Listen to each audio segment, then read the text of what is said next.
Hi, my name is Chris Brennan, and you're listening to the Astrology Podcast. This is episode 248, recorded today on Thursday, March 26, 2020, starting at 11:06 a.m. in Denver, Colorado. So in this episode, we're going to be talking about the astrological forecast for April of 2020, and also reflecting on recent world events, obviously surrounding the coronavirus and how everything has changed since our last forecast. Hey guys, thanks for joining me today. Hey Chris. guys. Hey, Kelly. all right. So, we recorded our last forecast. Usually these are always pre-recorded, and we record them about sometimes like halfway through or sometimes towards the end of the month before the forecast actually is. And we recorded our last one sometime earlier in February, right? The forecast for March. Yeah, the 23rd of February, I think. Okay. So that's interesting because things were just starting to really develop and happen at that point, but it hadn't really taken off as much in Western countries. And then so much has changed over the course of the past few weeks, obviously, right? A lot Certainly. has changed. The world is quite different. Yeah. So let's talk about that. Usually on the forecast episodes, over the past few months, at least, I try to just jump right into the forecast for the month ahead and save some of the other discussion for later. But with so much going on, that doesn't really make sense here today. So why don't we just reflect a bit on what's been going on? And that's also a good opportunity also to talk about some of our previous forecast episodes over the past several months and how that sort of relates to what's happening here, which is always kind of interesting. So one of the trends I've seen in astrological circles is that a lot of people have been talking about how astrologers have been talking about some of these major planetary alignments coming up for years, especially with some of the major outer planet alignments like the Saturn Pluto conjunction, which went exact in January and is still very much in play.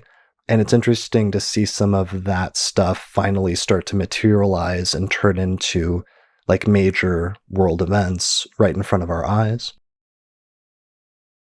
Is that a feeling you guys have had as well? Or, I mean, obviously that's some really slight relief, but is that an experience that you guys have had as astrologers?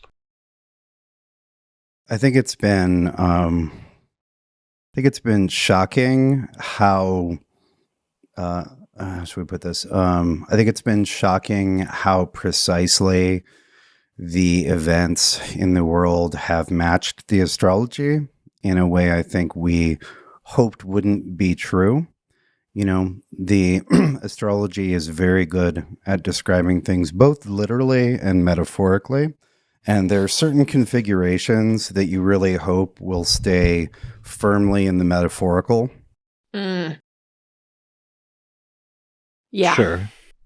I mean, yeah, because it was clear at the very least. I mean, one of the things that we were all waiting for to some extent, and even just economists in general, like not astrologers, were waiting for a recession and saying that we were due for a recession, and astrologers seeing all of the clustering of like the Capricorn placements and Saturn were thinking of consolidation and recession as very obvious manifestations of that, especially in terms of the economy, and we're waiting for things like a downturn. But seeing the actual specific reason for having like a major worldwide recession right now has been really interesting now that it's actually happening. Yeah, there's been there's been this interesting experience of how should we there's been an interesting experience of kind of knowing what kind of things, what kind of experiences, what kind of things were coming. The only thing that saved us from recession last year was Jupiter in Sagittarius, and without that Jupiter, there's nothing to hold it back. But I didn't. I expected a recession this year. I didn't expect it to get triggered by like a plague crisis. But it's also one of the things that's interested me, that I think there's something to learn from this is you can kind of figure out enough about things that you can know what strategy to take, even if you don't know why you have to take that strategy, and what metaphors are appropriate. Just taking Jupiter and Capricorn, co-present with Saturn and Pluto for much of the year, and additionally afflicted at various points, such as now. You would just say, if you knew Jupiter was not in a great place for a year, that going big and risky would not be a good idea, right? That's something I think any astrologer would say. It's something I said. I'm sure a million others said.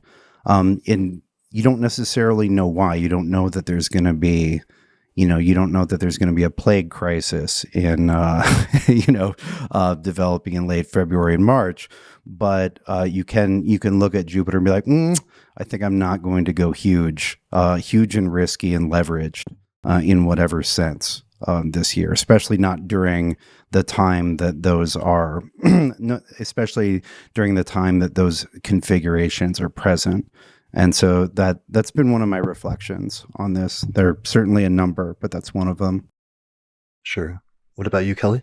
Yeah, that's a really eloquently put, Austin, the idea that the astrology points to the type of strategy that's appropriate, even if you're not sure of the specific circumstances that would need that strategy, if you like.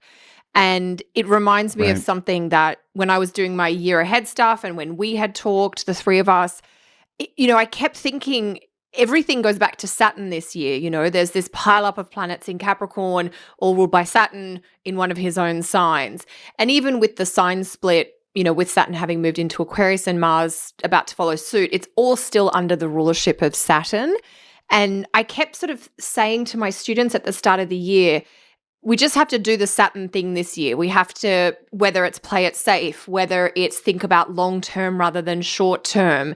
And it didn't seem to make sense when I was talking, like I couldn't see why or how that would manifest back in January, but it was very clearly Saturnian themes. And given the extreme way that that's manifesting now, I feel like we're all getting a masterclass in the Saturnian approach of things like isolation, staying alone, being more of a hermit, being even more frugal, the idea of just going to the grocery store once a week.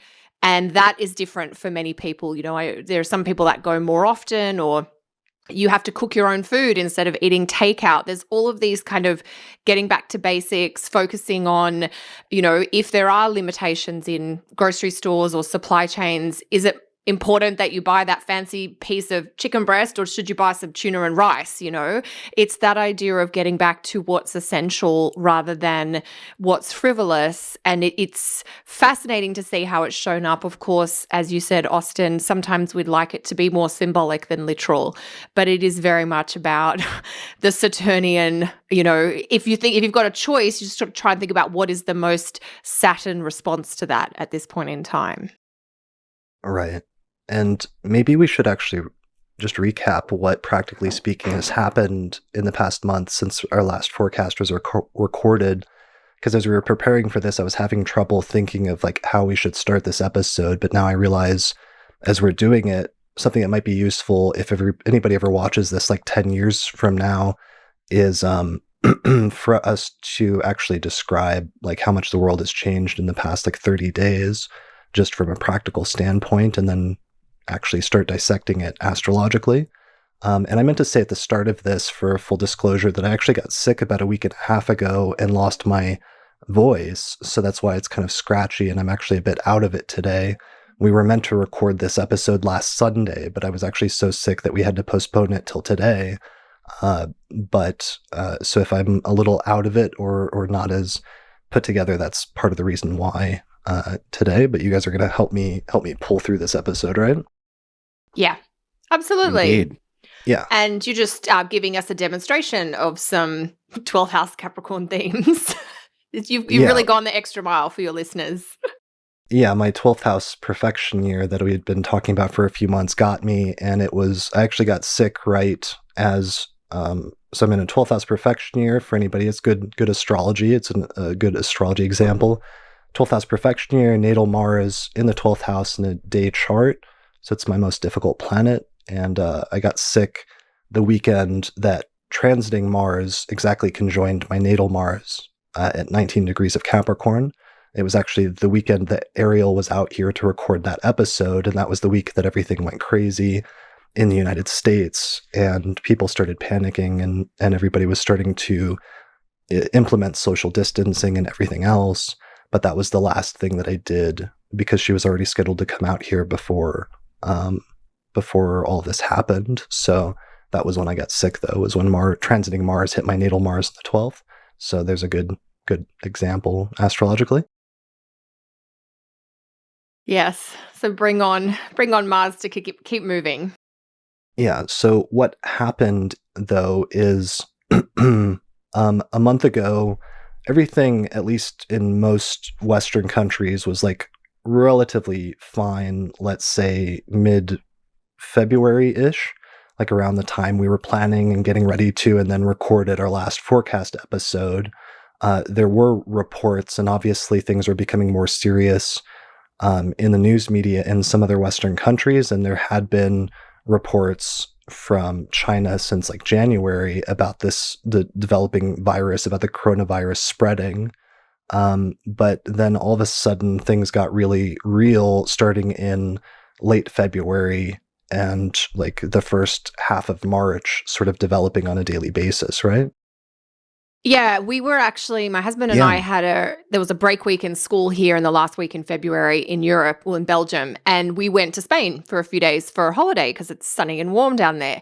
And as we were coming home, which is the very end of February, the very start of March, the situation in Italy was rapidly escalating.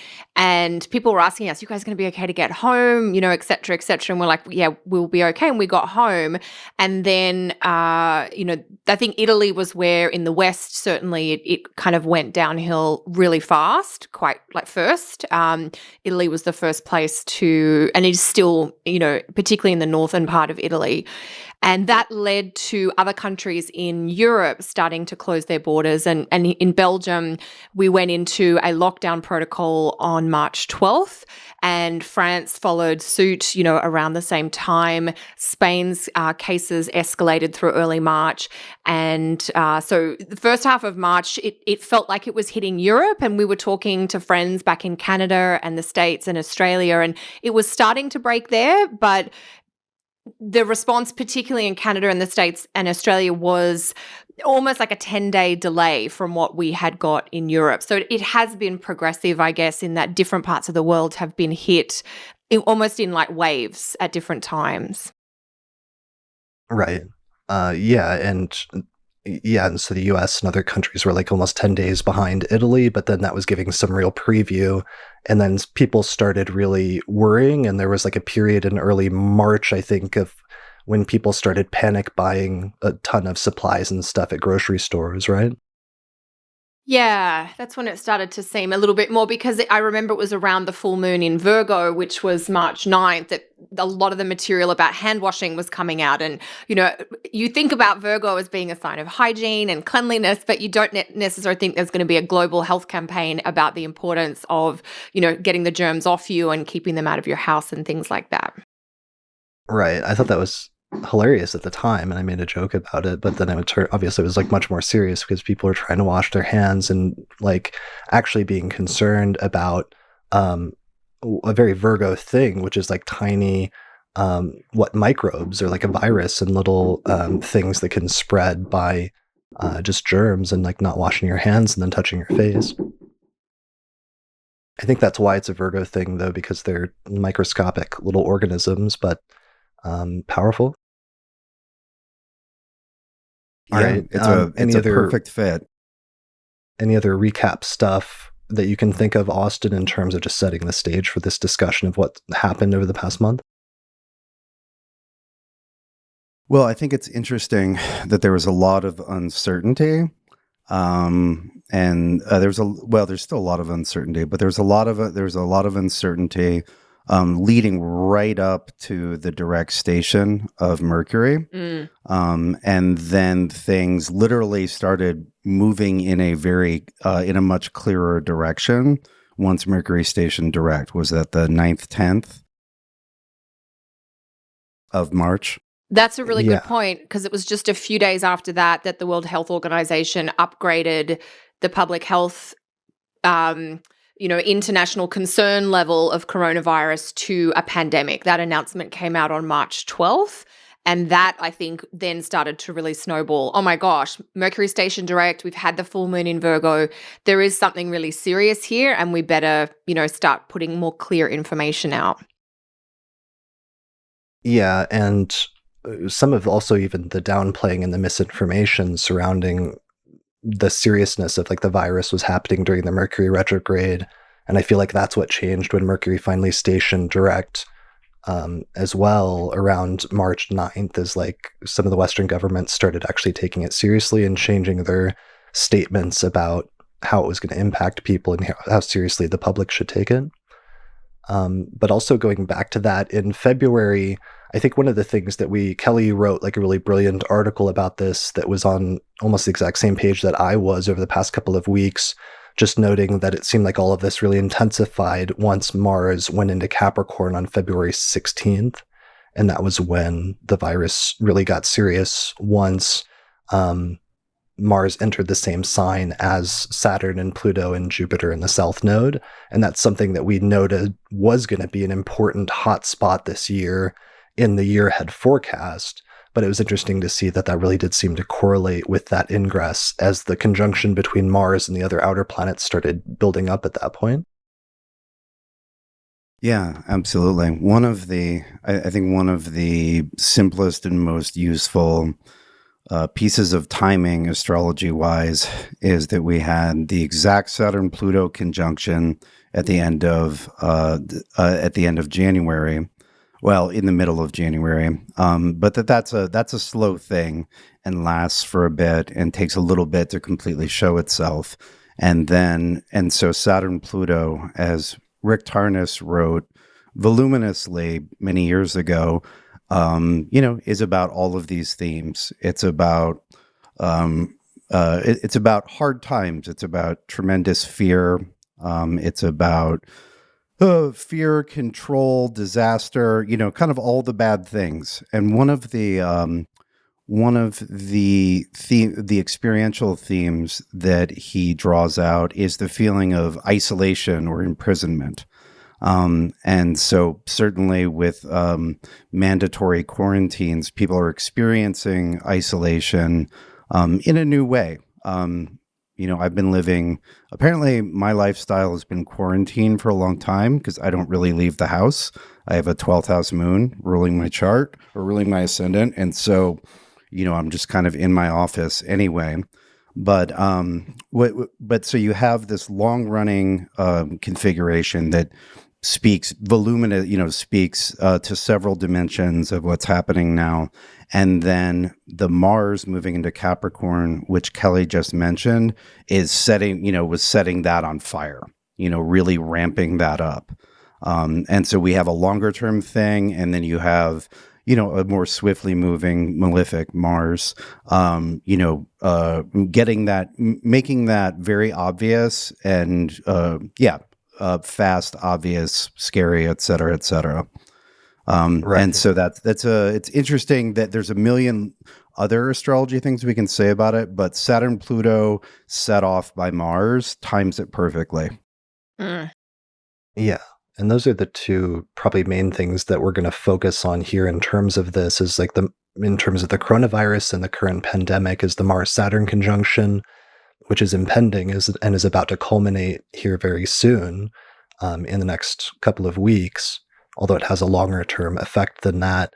And then also the major Saturn-Pluto conjunction, which when exacted in January, actually not long after the World Health Organization first, I think, reported the virus, but has a longer term impact that's going to come back at different points during the course of this year. So those are going to be the two main things I think we're going to talk about related to the coronavirus, or that's being attributed to it from an astrological standpoint, right? Yes, I think in terms of how that's affecting our experiences at this point, for sure. Okay. So let's I guess let's jump into that then, or let's ground it in that a little bit more, which is the Saturn Pluto conjunction. So Kelly, you had some dates on the virus and when was it first announced by the World Health Organization again? Because that date ended up being the most interesting, it seemed like. There was a statement that they put out on January 30th about determining that coronavirus was what they call a public health emergency of international concern. And I guess they had done their research. Obviously, they'd been following what had been happening in Wuhan in China and realized that at that point, January 30th, that this virus was not going to be contained to China. It was going to become an international concern. So I think it was late December that it was first identified as a virus, or the first cases were reported. But that escalation to this is something that the world needs to be watching was January 30th.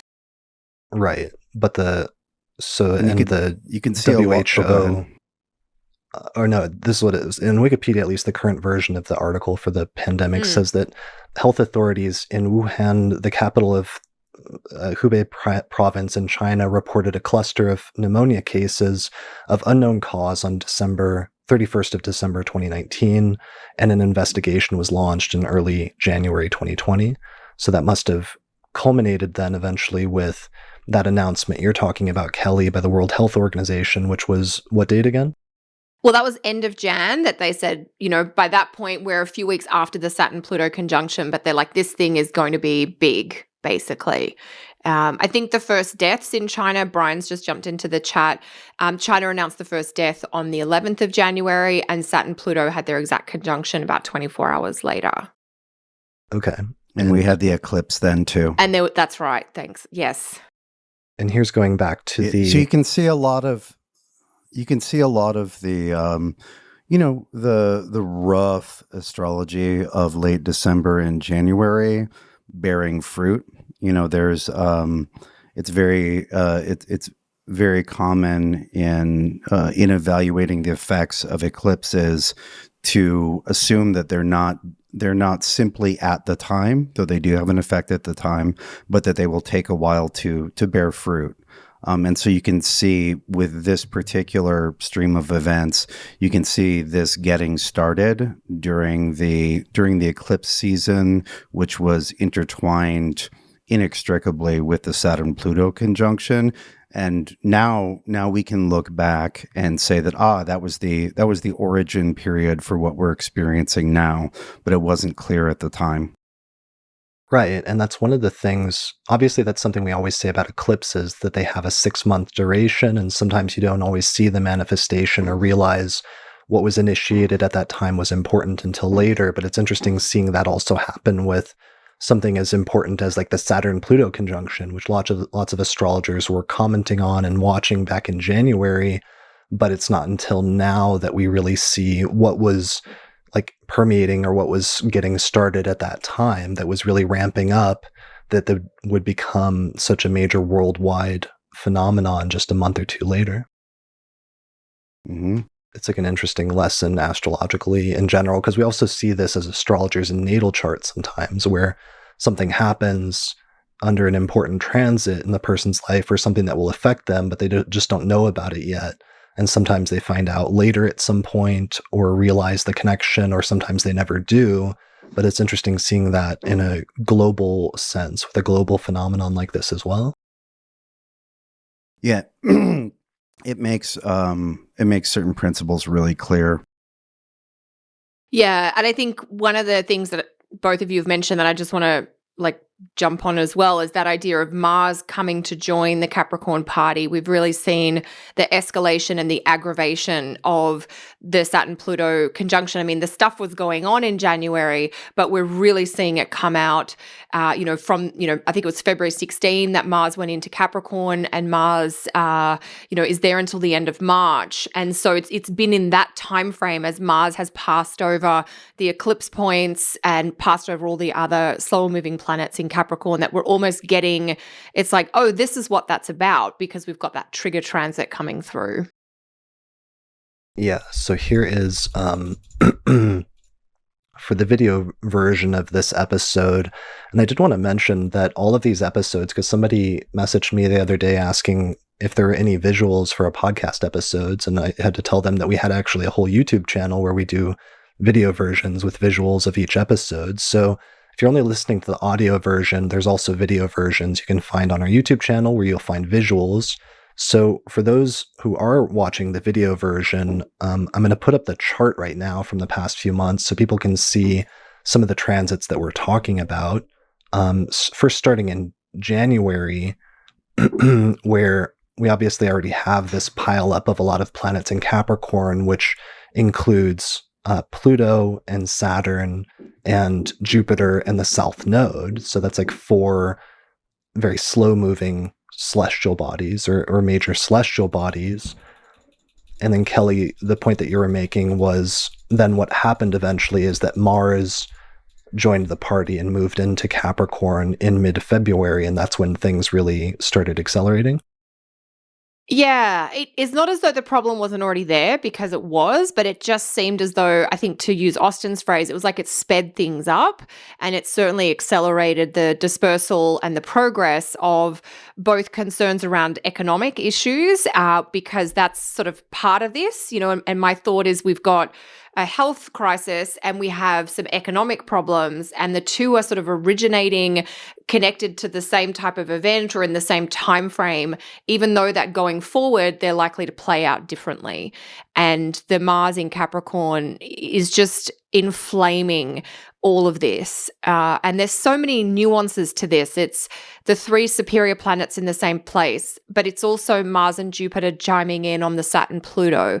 And then if you're taking total sort of traditional, you've got the 3 malefics, the South Node, Mars and Saturn in the same place, and Jupiter really struggling by being so close to all of those. So there's a number of ways you can approach this and describe this as a very difficult combination of cycles or planets.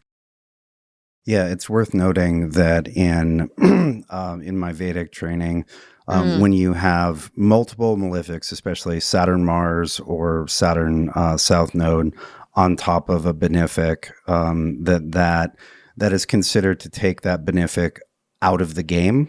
Yeah. That basically, part of the malefic's power cancels the malefic, or excuse me, cancels so Mars, Saturn cancel Jupiter, and then they still have power left over to run around and do stuff.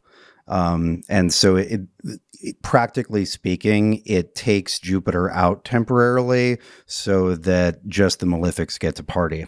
And that is, I think, a very good description of some of the way that this has unfolded.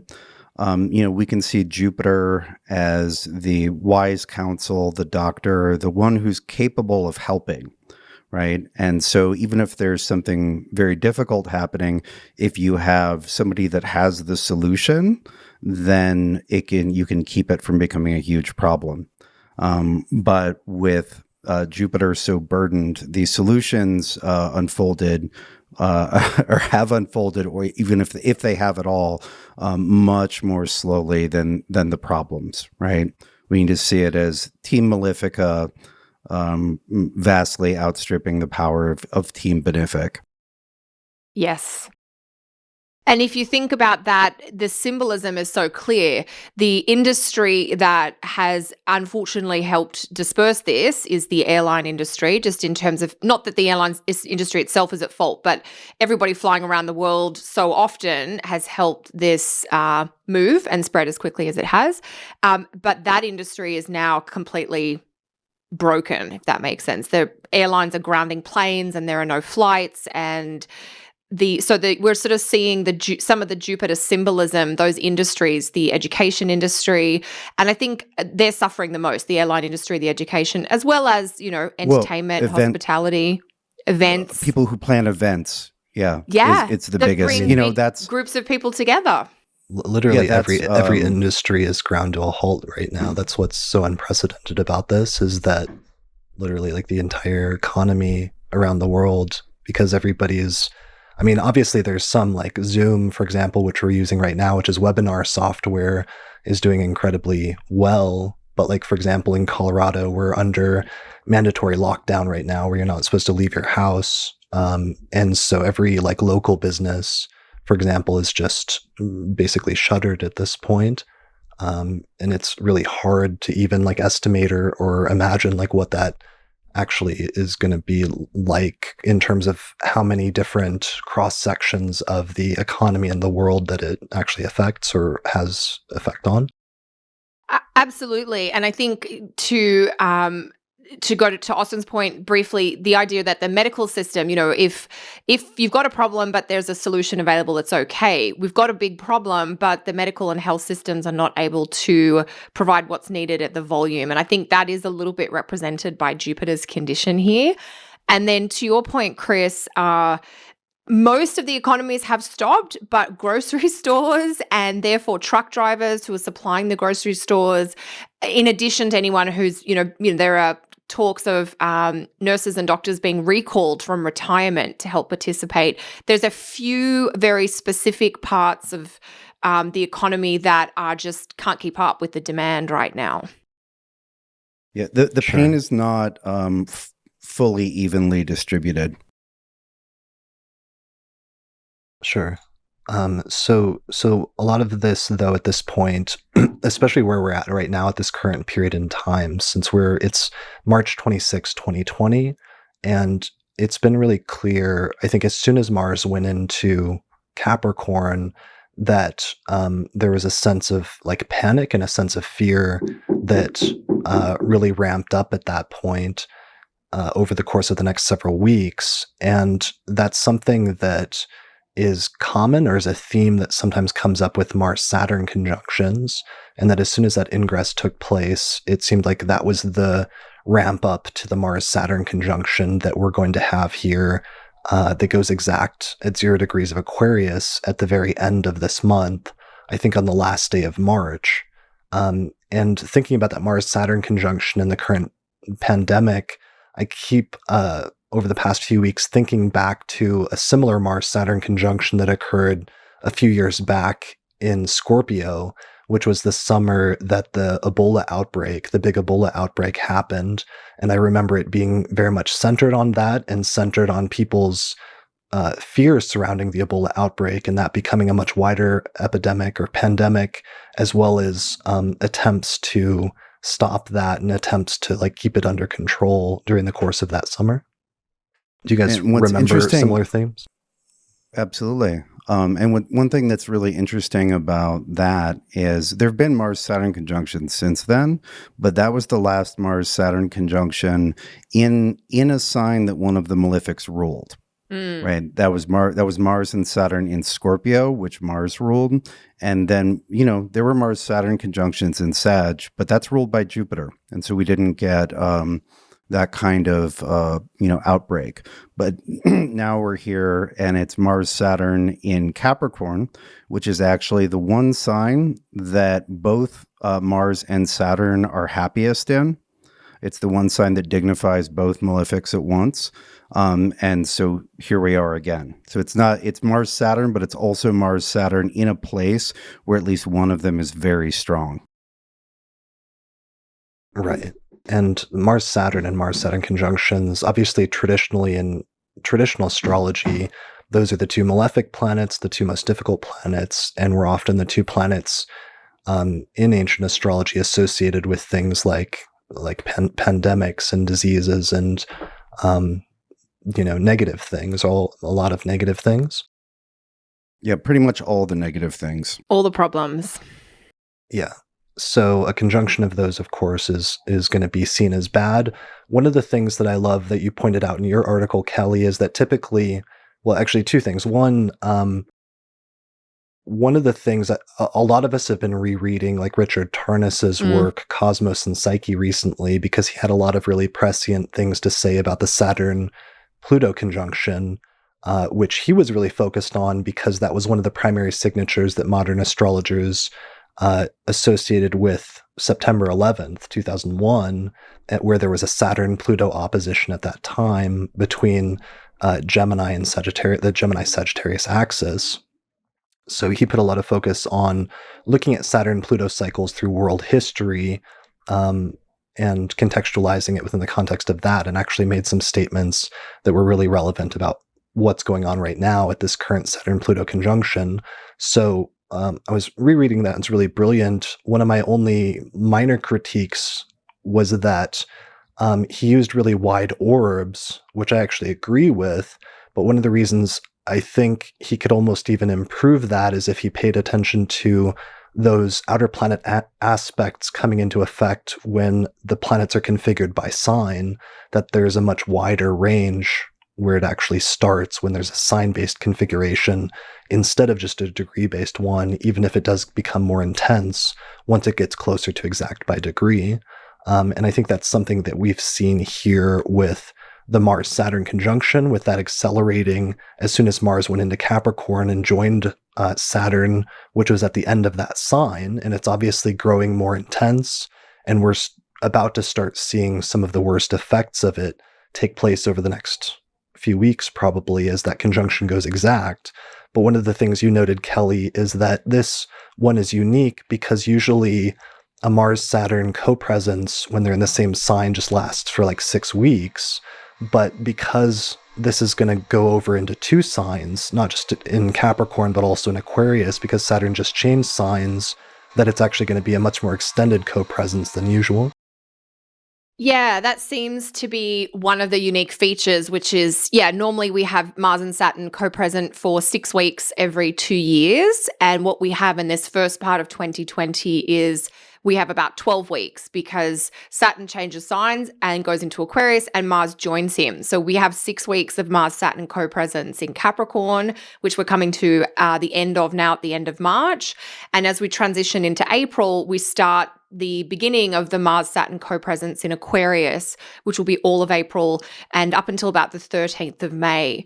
And to build on Austin's point earlier, I think it's a combination. It's significant in that it's an extended Mars-Saturn co-presence, but it is also an extended Mars-Saturn co-presence where Saturn remains the ruler. So Saturn, it's malefic rulership, giving the malefic dignity or strength, if you like. So I think that's a factor here, that Mars is not only co-present with Saturn, but in a sign ruled by Saturn. And that really spoke to me of the bound quality. And we're seeing this increasing restriction and limitation on our movement, on our choices. I mean, we talk about what's changed in the last few weeks. I've had, we've got a conference that's not going to happen in person. That's hopefully going to happen online. But all of travel that we might have, each individually planned over the next few months, everything's cancelled. So it is that sense of the Saturn limitation, the restriction being heavy, and it's a weight to carry, but it's a weight that has to be carried, if you like. So it's that combination of Mars-Saturn co-presence as well as the rulership factor of Saturn. Yeah, and that gives us, and in terms of this present crisis, it gives us some interesting dates and kind of like time frames to look at. And there's probably 3 especially then that are important. And I'm just going to share the chart again so that we can see. So the first date in terms of the Mars-Saturn conjunction that becomes important, the starting point of all of that, is when Mars ingressed into Capricorn and begins that whole phase of moving into the conjunction with Saturn. So the exact date for that was, February 16th? Yeah, February 16, I think. Okay, so Mars moves into Capricorn, begins moving into the conjunction with Saturn February 16th. Eventually, it culminates and reaches the conjunction with Saturn on March 31st at 0 degrees of Aquarius. So this is the exact Mars-Saturn conjunction and is then the sort of epicenter, or what keyword would we use to categorize that? Like the peak period of intensity and of the conjunction of that configuration between those 2 planetary bodies? Yeah, it's the peak of intensity as far as Mars-Saturn are concerned. And then, so that occurs March 31st. And then, but the thing that's important here, and how our doctrine, the way that we're approaching this might be slightly different than some modern interpretations, is that when Mars gets like a few degrees past Saturn, it doesn't just like immediately fall out of that influence, but it's probably not going to be until Mars departs from the sign of Aquarius, the sign that Saturn is in, that the Mars-Saturn conjunction is fully over. So then that would be when Mars moves into Pisces around March, it looks like March 12th or March 13th. May 12th, May 13th. May. Yeah. Sorry, May 12th. Yeah. Yeah. Yeah, I had an analogy of this when I was getting ready earlier today. I'm like, the Mars-Saturn conjunction is like you've climbed to the top of the mountain and you don't have to climb anymore because you're at the top, but you're not home yet either. You've got to still come down the other side. And if you've ever seen mountain climbers, for instance, go to the top of Mount Everest, getting down can be, pretty gnarly and hairy, and you've still got to pay quite a lot of attention to come down the other side. But at least you're on the home stretch, if that makes sense. It's not that you're back into the safe normal zone, but you are coming out of rather than going into something. Right, definitely. Mm-hmm. That's perfect. And because there are a number of moving parts to this, at the very least, we can reduce it to Mars-Saturn, Saturn-Pluto, and Jupiter being massively outgunned. And although we do get the Mars-Saturn conjunction in Aquarius, all of April and almost half of May, the Yama Yoga. We also the little silver lining is that we have those two planets out of sign with Jupiter. And so we don't have the two malefics sitting on top of Jupiter. Jupiter still has difficulty because it's in Capricorn, and arguably because it's sharing the same sign with the South Node. But it's a massive decrease in the difficulty that Jupiter is undergoing, right? And if Jupiter is the capacity to help or to counter difficulty, that's really helpful, right? We like that. That is at least there's something that can be done on a general interpretive level when Jupiter is no longer completely sidelined as it has been for a month and a half. That's a really brilliant point, Austin. And I think the three key dates for, this helps Jupiter out a little bit, and then this helps it out a little bit more. The first one, of course, is Saturn moving out of Cap, which is going into Aquarius, which has happened about March 21st. I would say the second date is when Mars leaves Capricorn around March 30th. And then the third date is when the South Node leaves Capricorn around the 5th of May. Yeah, the nodes moving into Gemini and Sagittarius is another big piece of untangling all of these malefic influences, which have been piled up in one place for a lot of February and all of March, or most of March, right? Because that's part of the acute difficulty that we've recently been experiencing, is that everything, all of the do-bads were in one place at the same time, right? Like a concentration of all the do-bads. They just got together and put all their crap in the same place. Yeah. And so even though Mars-Saturn continue to pal around together, it's not Mars, Saturn, Pluto, and the South Node all sitting on top of Jupiter. Yeah, and that is one of the aspects that goes exact at the very start of April. And I had been hoping, and I sort of leaning towards or hoping that what would be happening there is Pluto sort of magnifying the positive qualities of Jupiter with that Jupiter-Pluto conjunction that goes exact on April 4th.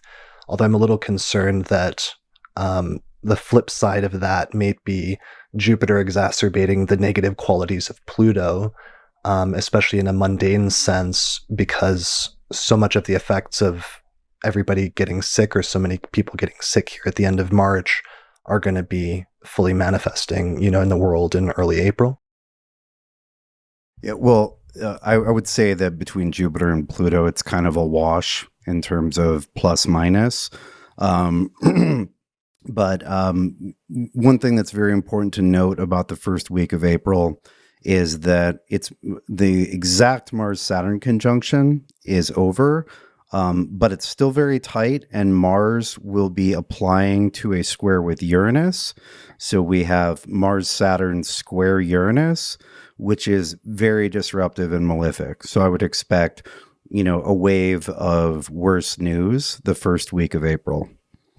But then once Mars clears Uranus, then it's not that a rainbow appears and all problems are dissolved. But from an astrological point of view, we're no longer in. We're on the way down the mountain. There's a de-intensification of malefic configurations. Right after early April. Yeah, the Mars square Uranus aspect is around April 7th, which is the same day as the full moon in Libra. And that's just a few days after the exact Jupiter-Pluto conjunction. That actually reminds me that I wanted to share this image from the this is good this is from the Archetypal Explorer website, which I think we advertised for like very early on when they were first getting started, but it's like a transit program, a program for looking at your transits through the lens, especially of archetypal astrology, which is like Richard Tarnas's specific type of astrology or school of astrology that he has a number of students who follow. Anyways, Archetypal Explorer helps you look at like long-term outer planet transits, especially that are active in your chart using that approach. And you can find out more information about it at archetypalexplorer.com. Anyway, the author of that program and of that website wrote a brilliant article titled The COVID-19 Pandemic and the Jupiter-Saturn-Pluto Conjunction, which he published on March 17th, 2020. And he had some great graphics that he used. They're kind of similar to the ones in his program, the astrology program that he has on that website.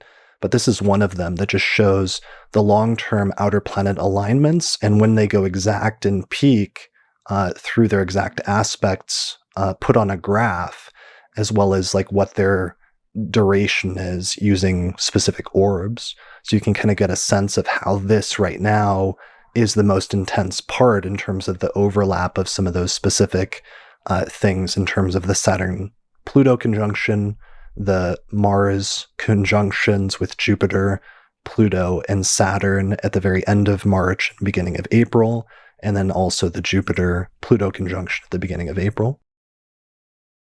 So it's all just happening in such quick succession that it's like overlapping with all of these alignments. Yeah, it's a great visual to see the peaks, if you like, because it is easier to internalize that immediately than to try and analyze the data. I know there's a lot with the Jupiter-Pluto conjunction, and it's not all good, but one thing I keep thinking about as we get closer to it is all the relief packages and stimulus packages that the governments are attempting to roll out. They're not going to be perfect, but I know in Canada they've announced some initiatives. Australia's working on something. I'm not sure where the US is at, but I think there's a bill going through the government processes now. And I just to think back to what you were saying, Austin, around Jupiter gets a little bit less pressured, as we go forward from now, basically, whether that helps the government offer something to people. There's just something about Jupiter and Capricorn to me that feels like some sort of money, like payments coming from the government because of tough times or hard situations. Yeah, 12 years ago, that's when we got a bailout package that was primarily for corporations. And it looks like we're pretty much on track to do that again. Yeah, I remembered that from Australia 12 years ago too. It looks a little bit better this time, but there's a lot for entities for corporate entities that bear a lot of responsibility for the fragility of the economy and who have not acted in the best interest of citizens for a long time. It's Jupiter in its fall. The help, yes. A lot of the help will not go to the right people. Yeah. Yes, absolutely. Absolutely. I remembered 12 years ago, the Australian government, anyone who'd paid taxes the previous year just got a lump sum. It was very random to do with the economic situation then. So yeah, just another point on the Jupiter-Pluto piece. We're sort of getting into early April here. Yeah. Well, and Yeah, well, that's no, I also mean, interesting all because of so this much of that runs into was early April. so much of the 2008 financial crisis, astrologers often associated with Pluto moving into Capricorn and that major ingress of an outer planet into a new zodiacal sign. And it's interesting that this one is happening now towards the end of Pluto in Capricorn, as we're getting towards the end of the transit of that outer planet through this sign. It Yeah, is that interesting. and Saturn. Saturn was opposite Uranus then, which was a huge piece of that, and that pings the Saturn-Uranus square that we're going to have all of next year, and that we're getting a little bit of a taste of this second quarter of 2020. Sorry, go The ahead, Saturn Kelly. Pluto conjunction. No. So the 2008 crisis was in part Pluto and Capricorn, but also very obviously timed by the Saturn-Uranus oppositions. Okay. And we're coming up on another angular alignment between Saturn and Uranus. We're coming up on the square. By sign and by orb, it started it started as soon as Saturn entered Aquarius. And so we'll see the Saturn-Uranus square is one of the things we get a sneak peek of this second quarter of 2020, but it is going to be one of the major alignments for 2021 and 2022. So that Saturn-Uranus coming up cannot be ignored either as it relates to the last crash or the next couple of years. Well, I mean, we're already there. As soon as that ingress took place, like we're in Saturn square Uranus territory, and that square is active. I think that's something like people, especially modern astrologers, might accidentally overlook because it doesn't go exact and it doesn't get into like a 1 degree orb. But if you don't, like, it's going to get so close this year because Saturn's going to get up to 2 degrees of Aquarius before it turns retrograde in May, I believe, right? 1 something, I think. Yeah. Okay. So they're very close. Yeah, but even just the fact that they're coming into alignment by sign now and they've moved into the signs that they're going to square in means that as soon as Saturn went in just a few days ago, on the 21st of March, that we entered into Saturn square Uranus territory. Yes. And I think what's basically happening is Mars is going to just sort of act as a translator, if you like, or carrying the light between Saturn and Uranus, that Saturn and Uranus are coming to square by sign. They're already doing it. And then Mars is going to come conjunct Uranus and a week later square Uranus. Sorry, conjunct Saturn and then a week later square Uranus. So Mars is sort of helping activate or give us a preview, if you like, of the Saturn-Uranus square for next year. Absolutely. Like we said last month, this second quarter of 2020 is a preview of the next couple of the challenges of the next couple of years. I believe I used the Terminator analogy, getting a glimpse of a dark future timeline that we have just enough time to avoid. If we're lucky. I mean, I feel like there is one of the positive things for me in looking at some of this has been that we have the Mars-Saturn conjunction that's about to take place now, basically in the next few days at 0 degrees of Aquarius. But then later this year in December, we have another conjunction at the same degree, which is the much talked about and very important and very rare conjunction of Jupiter and Saturn, which is going to take place at 0 degrees of Aquarius, which to me looks like much more optimistic and as a sort of healing or sort of reconciling and fixing some of the things that get broken during this time around this intense period of the Mars-Saturn conjunction, which is much more tied up in the Saturn-Pluto conjunction as well, which will have lessened and will be moving further away from by the time of December. So for me, that's much more optimistic in terms of the long term, even if in terms of the short term, we're in probably the worst of it right now. Well, I think we're in the worst of the plague thing. I don't think we're in the worst of the economic situation. Sure. And relevant to that is actually, let me share one other graphic from the Archetypal Explorer guy, which is a nice little Pluto-Saturn graphic that he created, which shows the Saturn-Pluto conjunction in the middle, which again occurred in January of 2020, but it also shows the conjunction when it gets close or closer by orb versus when it's moving further away. And there's kind of like this wave or this sort of graph where it starts getting pretty close into effect way back around April, May, June of 2019. Then it sort of recedes for a little bit in the fall of 2019, and then eventually comes back and goes exact in peaks in early 2020. Then the Saturn-Pluto conjunction, because Saturn starts moving away from Pluto, starts getting a bit weaker, but then it comes back because what happens later this year is that Saturn retrogrades back into Capricorn in July of 2020, where it stays for the second half of the year and gets close enough or gets back into proximity with Pluto, of a conjunction with Pluto by the fall. How close does it get? Do you remember, I was just Kelly? having a look.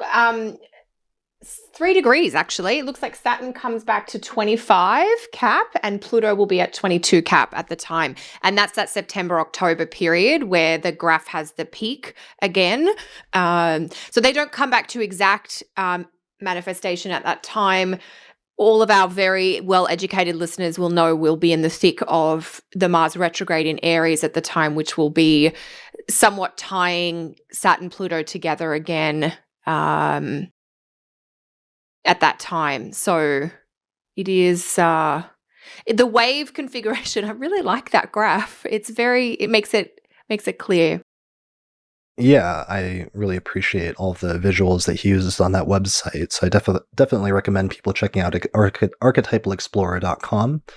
But yeah, so in terms of the Saturn-Pluto conjunction, though, what I was going to show was just, it's kind of nice in some ways that with Saturn having ingressed into Aquarius a few days ago, we at least get, even if they're still relatively close by degree, they're only like 6 degrees apart.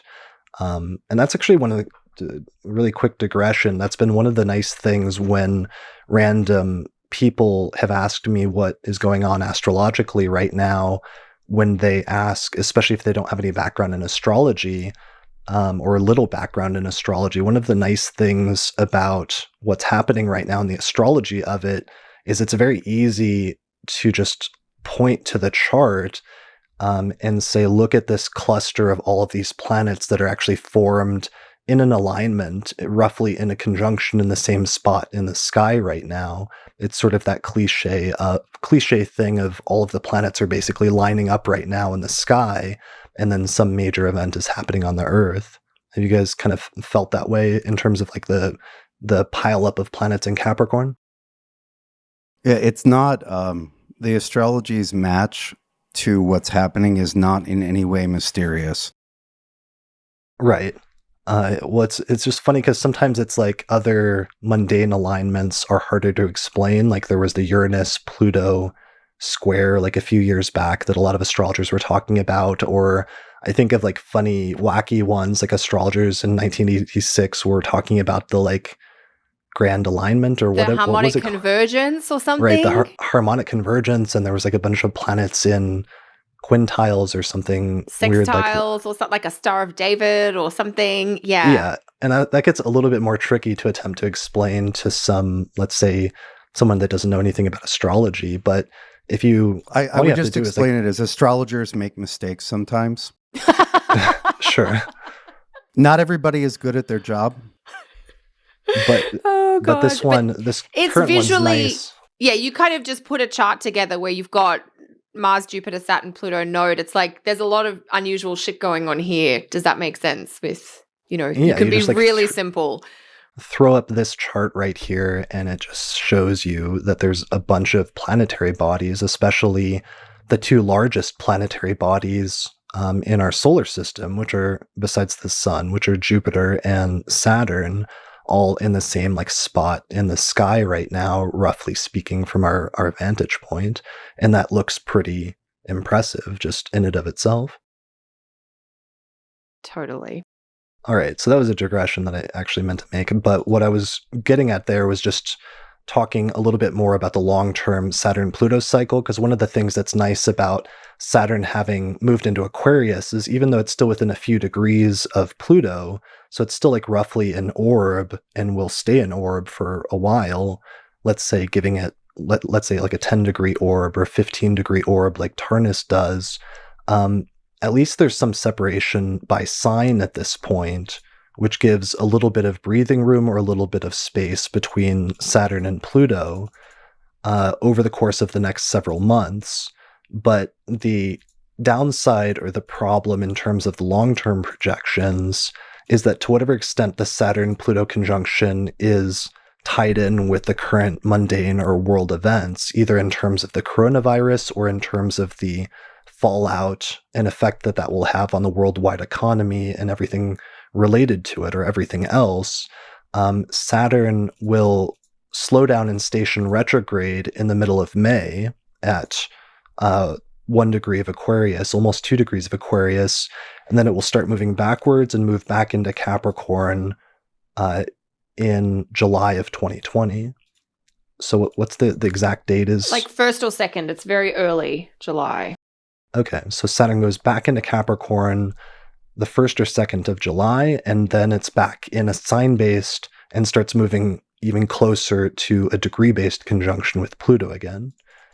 So Kelly, you said it gets within how many degrees? Within 3 degrees. Yeah, Saturn will retrograde back to 25 Cap, and Pluto will be at that time at 22 Capricorn. So they won't form the exact conjunction, but they will come within, yeah, you go, that's it. They'll be within 3 degrees of each other for a couple of months, September, October.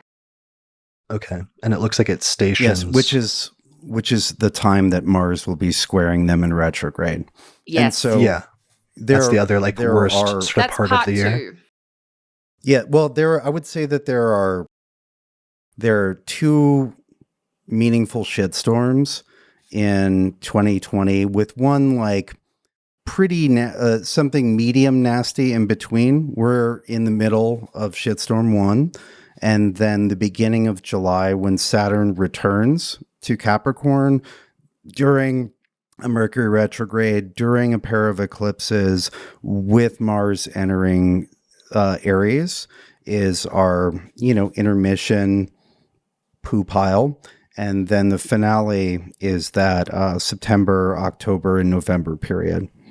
And so, and we went over this as diplomatically as we could in the yearly. But, this is 1 out of 2.5 very difficult sets of configurations in 2020.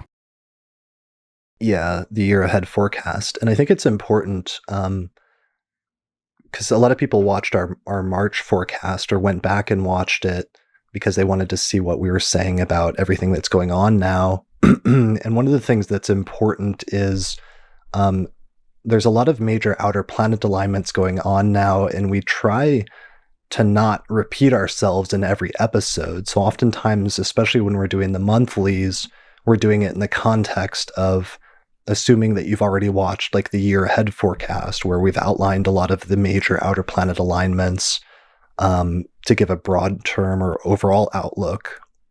So, and not even just that, but also on previous forecast episodes, when a major outer planet alignment goes exact, we'll often talk about it a lot then, or when it first starts, like when an ingress first takes place.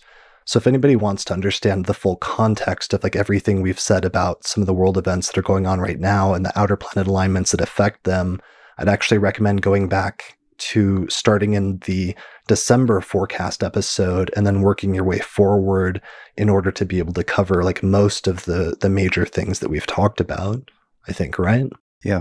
Yeah, absolutely. We're speaking in context. And I wrote a huge piece on the astrology of 2020 with a walkthrough that's a written reference, as well as my piece on Jupiter and Capricorn. Kelly, I'm sure you did some yearly writing as well.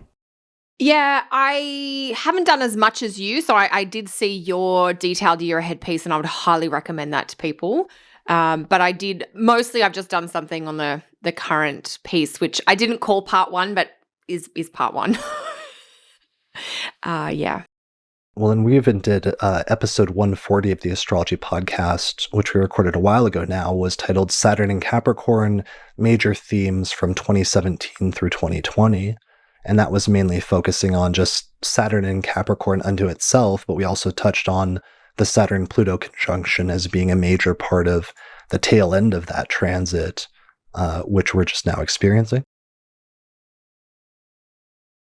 The tail end of the Saturn through Capricorn transit, the Saturn Pluto conjunction. Oh, because okay.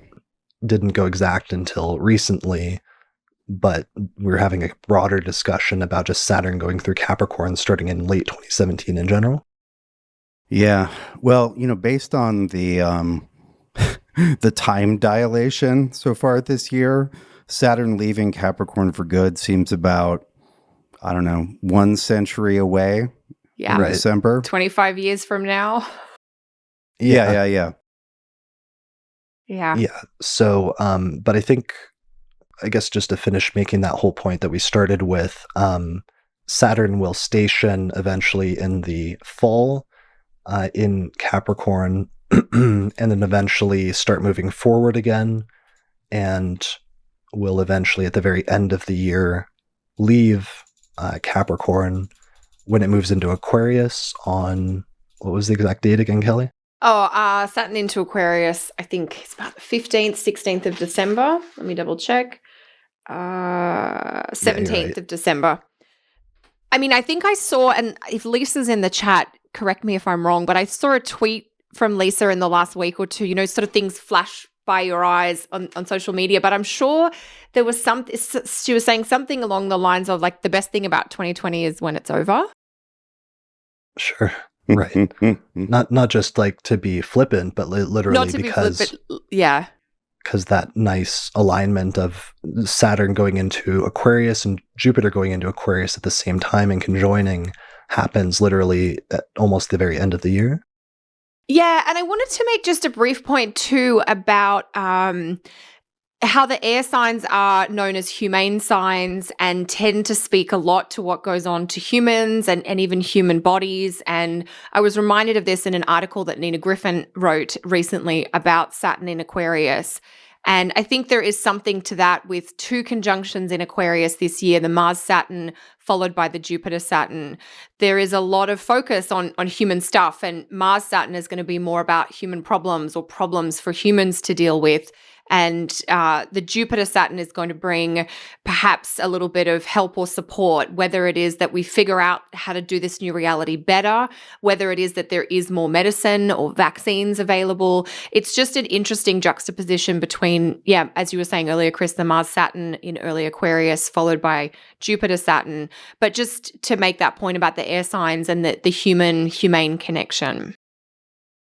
Yeah, I felt like we started seeing, I don't know if anyone agrees with me. I put this out and I wasn't sure how people would react to it because it's somewhat controversial topic somehow in the astrological community. But over the past few weeks, as Saturn was getting to the later degrees, like the last few degrees of Capricorn, I felt like we started seeing some of the themes that will become more prominent as Saturn transits through Aquarius that we were anticipating as being Saturn and Aquarius themes starting to come up already and being like a preview of that. And it was giving me a sense of going back to an episode that Austin and I did previously about the question about sign cusps and whether there is any sort of transitional stage between signs, like if the end of the sign, if you do start getting any of the qualities or a preview of the next sign at all, or if that's a very firm demarcation and there's no crossover between the two. And astrologers seem to take really extreme positions about that. For me, some of what we were seeing over the past few weeks kind of implied to me that there might be something to that, or there might be more overlap than sometimes astrologers are used to thinking about. Did you guys feel that way at all? And you don't have to like say yes or no, but I don't know. It was just something I observed. I think that's really interesting, and I'm probably going to have more bandwidth for that during the next ingress regress. There's just been so much to keep track of. That in particular didn't show up on my radar, not because it wasn't there, but because there's a lot on the radar. Sure. Yeah. I mean, for me, and I guess I should define what I was seeing, because I tried to put it in a paragraph at one point, but it was something about the emphasis on social distancing and people like going into their homes and trying to stay away from each other and suddenly having that feeling of isolation, which is a very Saturnian theme, and a very like an intensification of Saturn themes, like a Saturn Pluto thing. So the social distancing coupled with people finding alternative ways through technology to connect by leveraging new technologies. So lots of like classes and meetings suddenly moving online, and like the New York Public Library opened up their online catalogs to everybody, and astrology groups, like first starting with one in Washington, the Seattle group, they made their meeting an online webinar, which was like free to attend for everyone. And my group actually in Denver had to follow suit, where suddenly for the first time ever, we switched our local in-person meeting to an online webinar, and lots of other instances like that, where there was this weird distinction between like humanity paradoxically being more isolated yet more connected than ever through leveraging new technologies. And that was something that I've been anticipating for Saturn and Aquarius for a few years now, and it was interesting to see some of that come into play over the past few weeks. That has been interesting. And I want to give a shout out to Sam Reynolds, who tweeted about how, as all this was happening and all of a sudden our entire lives was shifting online, he mentioned that the birth chart of the World Wide Web, when the internet first became publicly and freely available, that's having its Saturn return. It was sort of born in CERN in Switzerland, I think, or in Geneva in Switzerland, August 6, 91, about 4 p.m. in the afternoon. And the chart has Saturn at 2 Aquarius, which was just really interesting that this is sort of the first Saturn return for that. And all of a sudden there's a massive spike in usage of the internet based on public schools offering classes online, for instance, people doing meetings by Zoom and other video meeting platforms rather than in person. Right, because could we? I meant to like write down a list of all the different things, because I can hear some people immediately dismissing that and saying, well, lots of webinars were already offered, or people have been using the internet. It's been a big thing for a while now, but it's like, no, something happened over the course of the past couple of weeks where there was this huge intensification of that. And I don't think we're going to fully understand like the full implications of that until later on in the future. Because right now we're dealing with the effect of it happening due to a crisis. But it seems like there was an uptick in attempts to use and a push towards using the internet in innovative ways in order to connect people over the past few weeks, right? Yes. Oh, look, certainly. People have been. Every educational institution. That's new. Like that's a very large quantifiable. Yeah. Right. Or like all of my local gyms, for example, like Planet Fitness got shut down, but then they started offering free webinars to do like personal training from home or something like that. Oh Yes. yeah. I mean, YouTube is full of, so, you know, I do the martial arts and I like the MMA.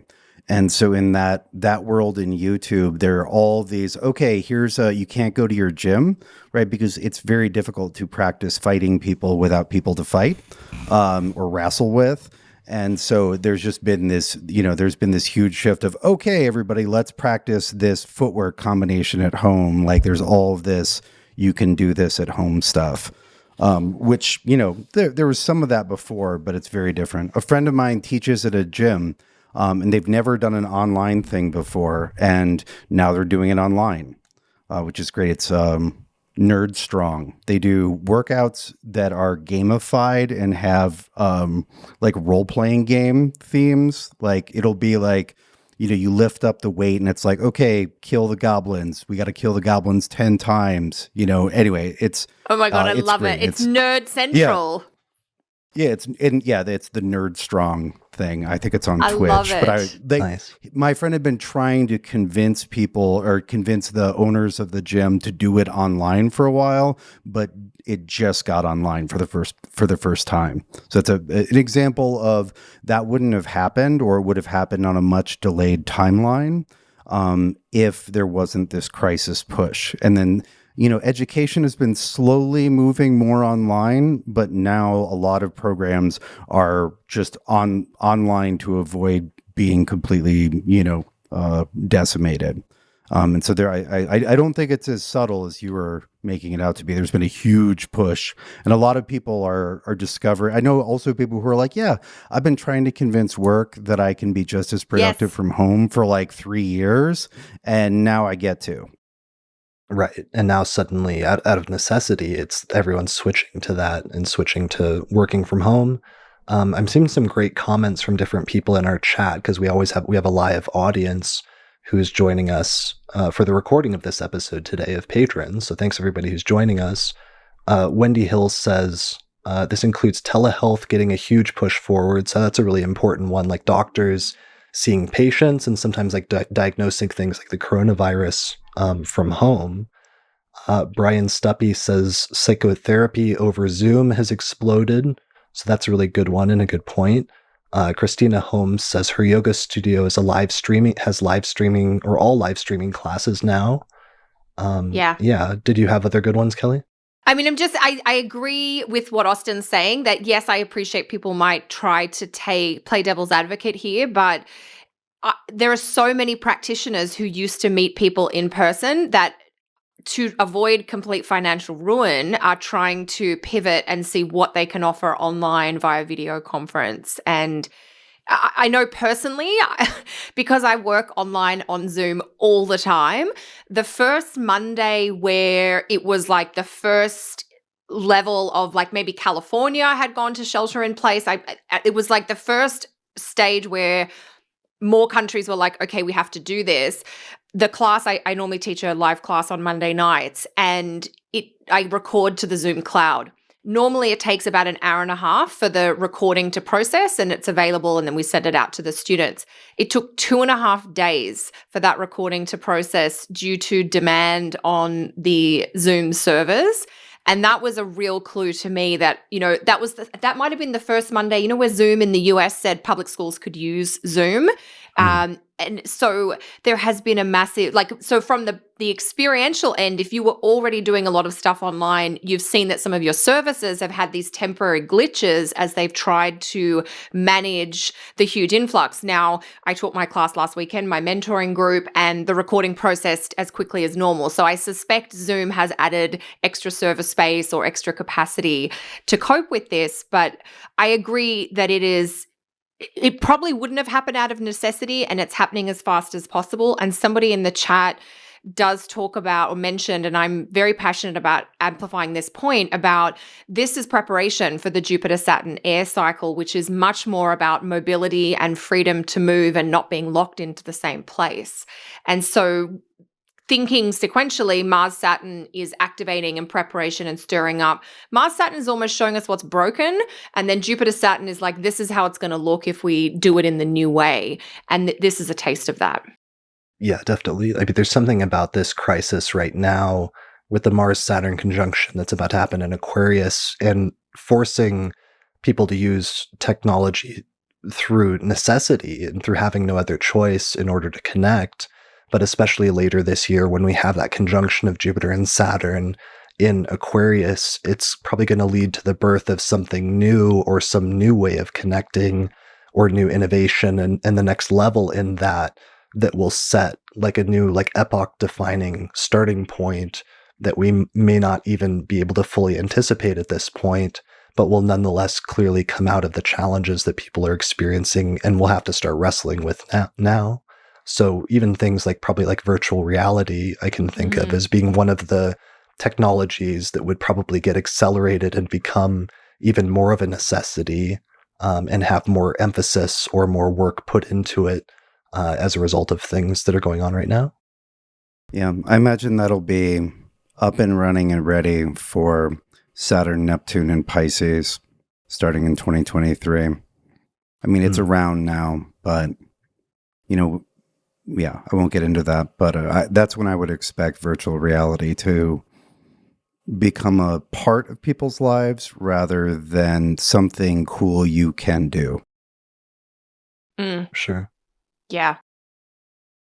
There's so much. I mean, somebody's making a comment here, and I want to read it out to honor it. Disabled communities have had their requests for work from home accommodations largely denied for many years, and all of a sudden, workplaces and universities are open to accommodations when the health of abled people is at risk.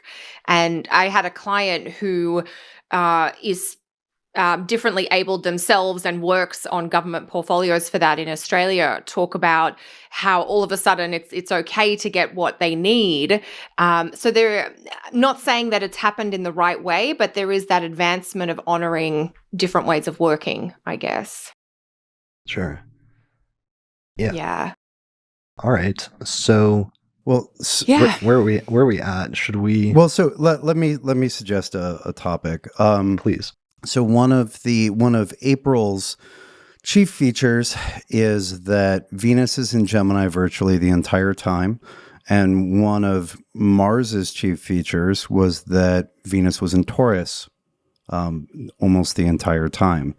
And even though there was this hyper concentration of malefics at the end of Capricorn, we still had Venus, the other benefic, in a good place for a lot of March, and certainly not in a place where it could undo, the work of Mars, Saturn, Pluto, South Node, et cetera, et cetera.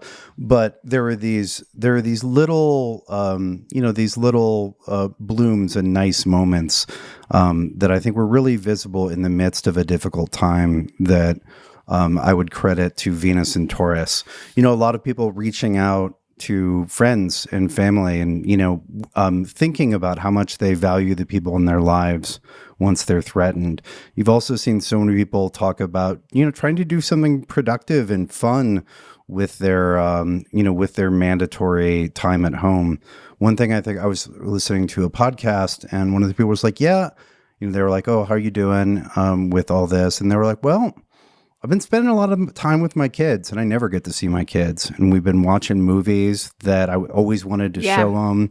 There have been these little, copper linings that Venus has brought during this this spike of difficulty. But Venus is going into Gemini for most of April, and so that's an important part of the background. We have Mars-Saturn in Aquarius for all of April, and then we have Venus in Gemini in April.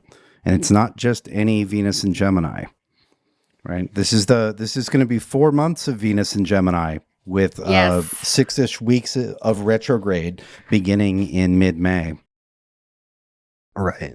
So let's do that. Let's transition into just doing, and let's crank out the astrology of April now that we've talked about all of the elephant in the room and talked about all the major long-term planetary transits. So here's the major alignments just really quickly, and I'm going to show the graphic from our planetary alignments calendar for April. So Venus ingresses into Gemini on the 3rd of April.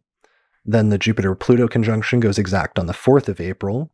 Then there's a full moon in Libra on the 7th. Mercury ingresses into Aries on the 11th. The Sun ingresses into Taurus on the 19th, as it does around that time every year. There's a new moon in Taurus on the 22nd. Pluto stations retrograde in Capricorn on the 25th, and Mercury moves into Taurus on the 27th. Does that sound like most of the major alignments to you, Austin? Yeah, I mean, there's the Mars-Uranus is up there, but yeah, that's a good overview. Do you know what day that goes exact? I'll pull that up on the chart right now. But do you happen to know it offhand? Kelly said it was I think Kelly said it was the 7th. That sounds about right to me. Okay, let me see. The 7th of April. Oh, which is the full moon. Oh, yeah, that's a big day. Great. All right, so our first lunation of the month is the full Sorry, moon. that's a big day. The full moon at 18 degrees of Libra. So the sun will be at 18 Libra, or the moon will be at 18 Libra at its fullest, and the sun will be at 18 Aries, and Mars on the same day will be at 5 degrees of Aquarius, squaring Uranus very, very closely, pretty much exactly at 5 degrees of Taurus. Yes. Brilliant. All right, so not only do we have that's all happening in such quick succession. It's like the Mars-Saturn conjunction is just a few days earlier. Those two planets are still only 4 degrees apart. Then Mars squares Uranus, and we have a full moon happening at the same time, and the sense of like culmination and of everything coming to light at that time. That happens normally just during a normal full moon. It does have a dramatic quality. The Mars square Uranus, of course, has a kind of an explosive shock, surprise, the rumblings underneath the surface. I'm also intrigued on that same day, Mercury will make a sextile to the Jupiter-Pluto conjunction, which is just starting to pull apart. And I'm interested to see if there is maybe information, or it's like something about the Jupiter-Pluto conjunction starts to disseminate or disperse with that Mercury activation. Right. What are some good keywords for Mercury or just a Mars square Uranus? Just like really quickly to rattle some off. Freaking out. Rebellious, restless, unexpected turns, the shock or the surprise, I guess. Yeah, shock, surprise, explosion. Yeah, they're both they're both planets that give us sudden, very suddenness, things that are too quick to react to, shocking. Yeah, which disturbs. I was 10% joking with freak out. Mars Uranus will often brings the kinds of things that that elicit a freak out reaction, however temporary. Yeah, I mean, it's definitely this is definitely not a full moon where everyone's like, oh, everything's okay. That's not what this full moon is. We talked about the Mars-Saturn pulling apart. And it does that throughout April, but I wouldn't look for a ratcheting down of difficulty until, well after this full moon. Yeah, I mean, we all know, just practically speaking, that everything is culminating at this point in terms of all of the thousands of people that have been infected around the world and them hitting a critical period over the course of the next few weeks where we don't know what those numbers will actually look like, but obviously a lot of people will be passing away around that time. And the full moon in and of itself makes me think of like those anecdotes that you always hear from time to time about like people that work at hospitals saying that full moons are when they tend to see the most people showing up or the most emergencies coming in. And I don't know if that's ever been like actually statistically proven, and I've never worked at a hospital myself, but I think we've all heard things like that, right? Yeah, I actually had a professor in college who was a professor of philosophy who owned a nightclub, and he investigated the full moon effect on police calls and things like that for many months in a row, and found it statistically very, very significant, which was interesting. He wasn't into astrology at all. He was just a insightful, critical thinker. Sure. Yeah, and anecdotally, many, many years ago, like I was in my early 20s, my boyfriend at the time worked in the finance industry on a stock market trading floor, and they had a joke when people would call up like wanting to put trades on, and they're like, this is nuts, these trade, what are these people doing? And they'd all just, all the people on the trading floor would just look at each other and go, is there a full moon happening? So even though, they weren't really into astrology in any way, shape or form, they had a sense that the full moon was certainly going to stir up. It's like an agitating influence, it raises, I think in nature, it raises sap levels in trees and things like that as well. So it really just amplifies.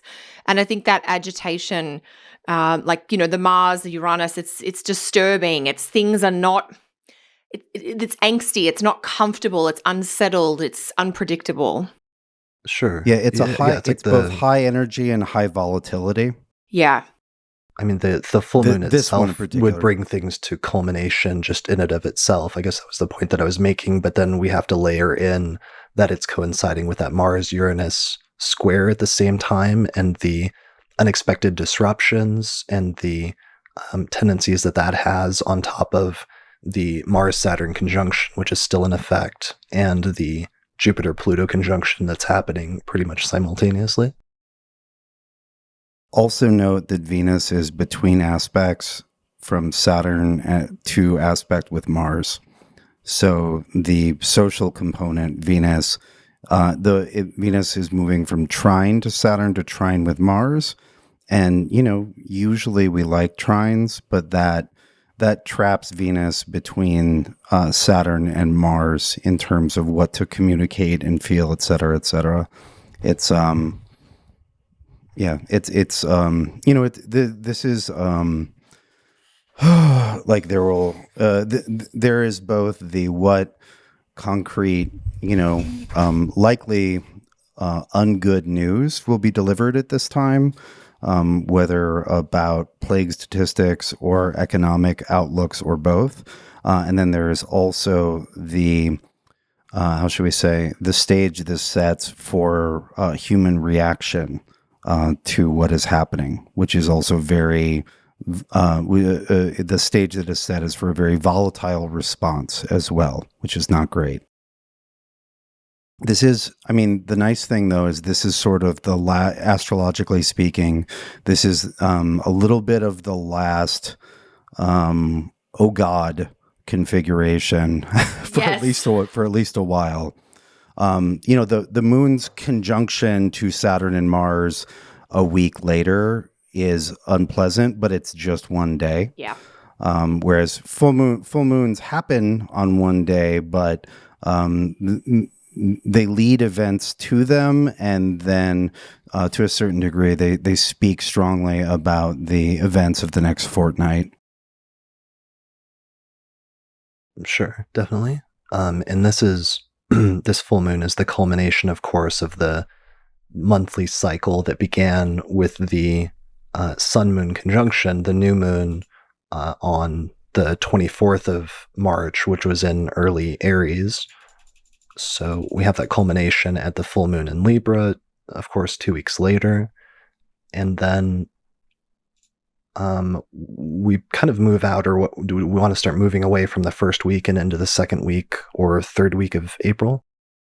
Yeah, let's continue on. Yeah, it's worth mentioning Mercury finally leaving Pisces on April 11th. That's a great point. So Mercury, because I was completely overlooking that, because that actually opens the month. We open April with the Mercury-Neptune conjunction in Pisces, which is interesting because that's also the end, finally, of Mercury ending its shadow period. So it returns back to, I think that's the degree it's stationed retrograde at, right? Like 16? It's very close to it, yeah. I'm going to double check. Okay. So you're going to double check. 12. Yeah, it'll be a little past 12, it. okay. Yeah. So we've just gotten out of the shadow period at the very end of March. It looks like March 29th, it gets back to 12 degrees of Pisces.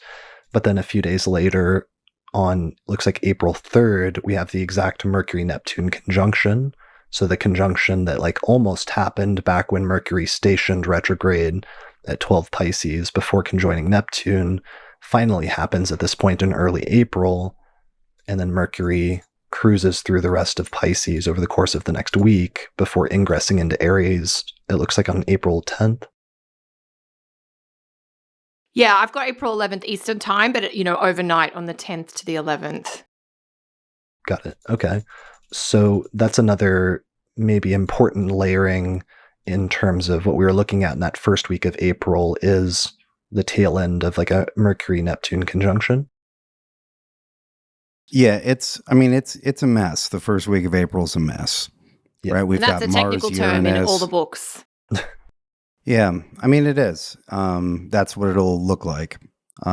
Fortunately, that mess does not continue throughout April. Thank goodness.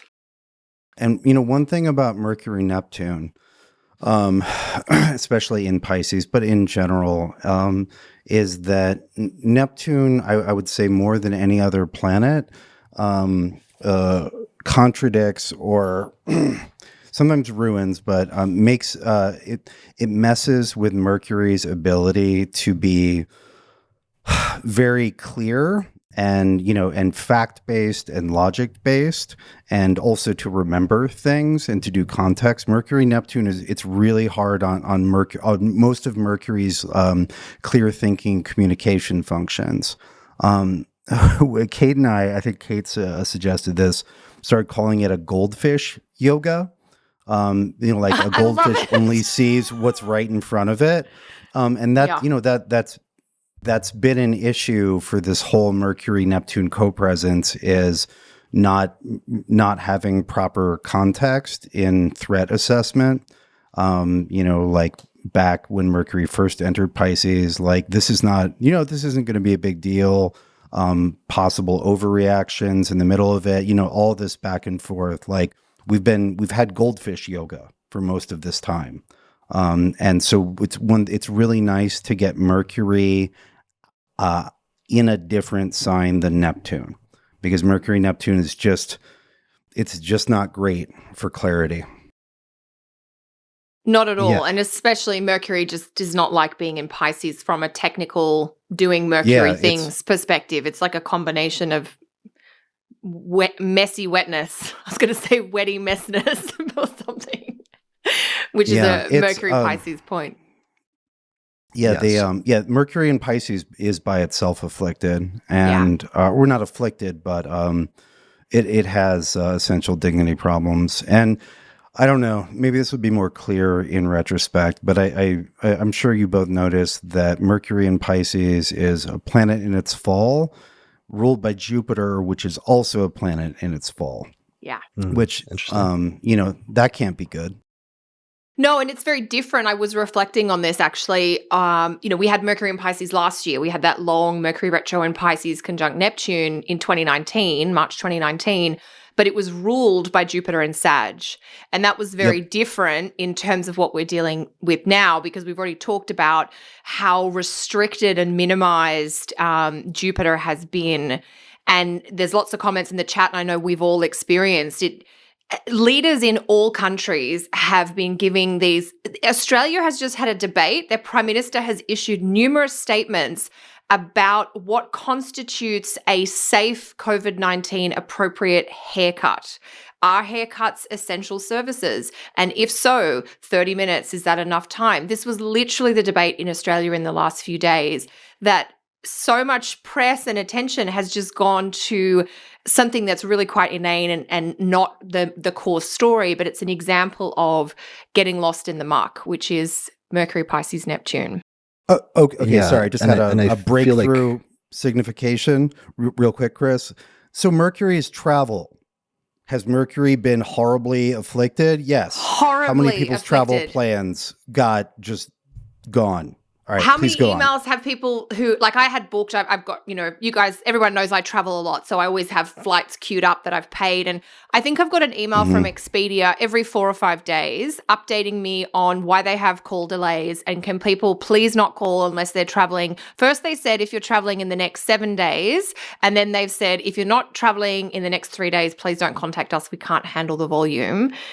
So travel, shipping, distribution, freight, logistics, all of these Mercury things, which is why I'm so excited for Mercury to get into Aries. And Yes. one of the first things Mercury does, first of all, he's going to dry out. So we lose the negative fall and detriment, the double whammy combo that Mercury has. Before you move into that, Yeah. I'd like to say something a little bit go about for the it. Mercury retrograde first. So originally I was collecting Mercury retrograde stories because I actually got a few really good ones as examples from this. But it's hard because I was going to actually say them on this episode, but it almost seems so trivial now given everything that's going on. So I don't want to bore people with going into those in detail, but I will just mention the highlights really quickly. One was an example from another astrologer, Bear River, who bought a car during the course of the Mercury retrograde and tried to pick out even the best electional chart he could find, in short term, because he had to buy a car at that time. And then he drove away with the car, and then it was like a few days or a week or something later, the car company wrote him a letter saying that they were canceling the deal and they wanted the car back for some bizarre reasons. And he literally had to return the car later during the Mercury retrograde. Wow.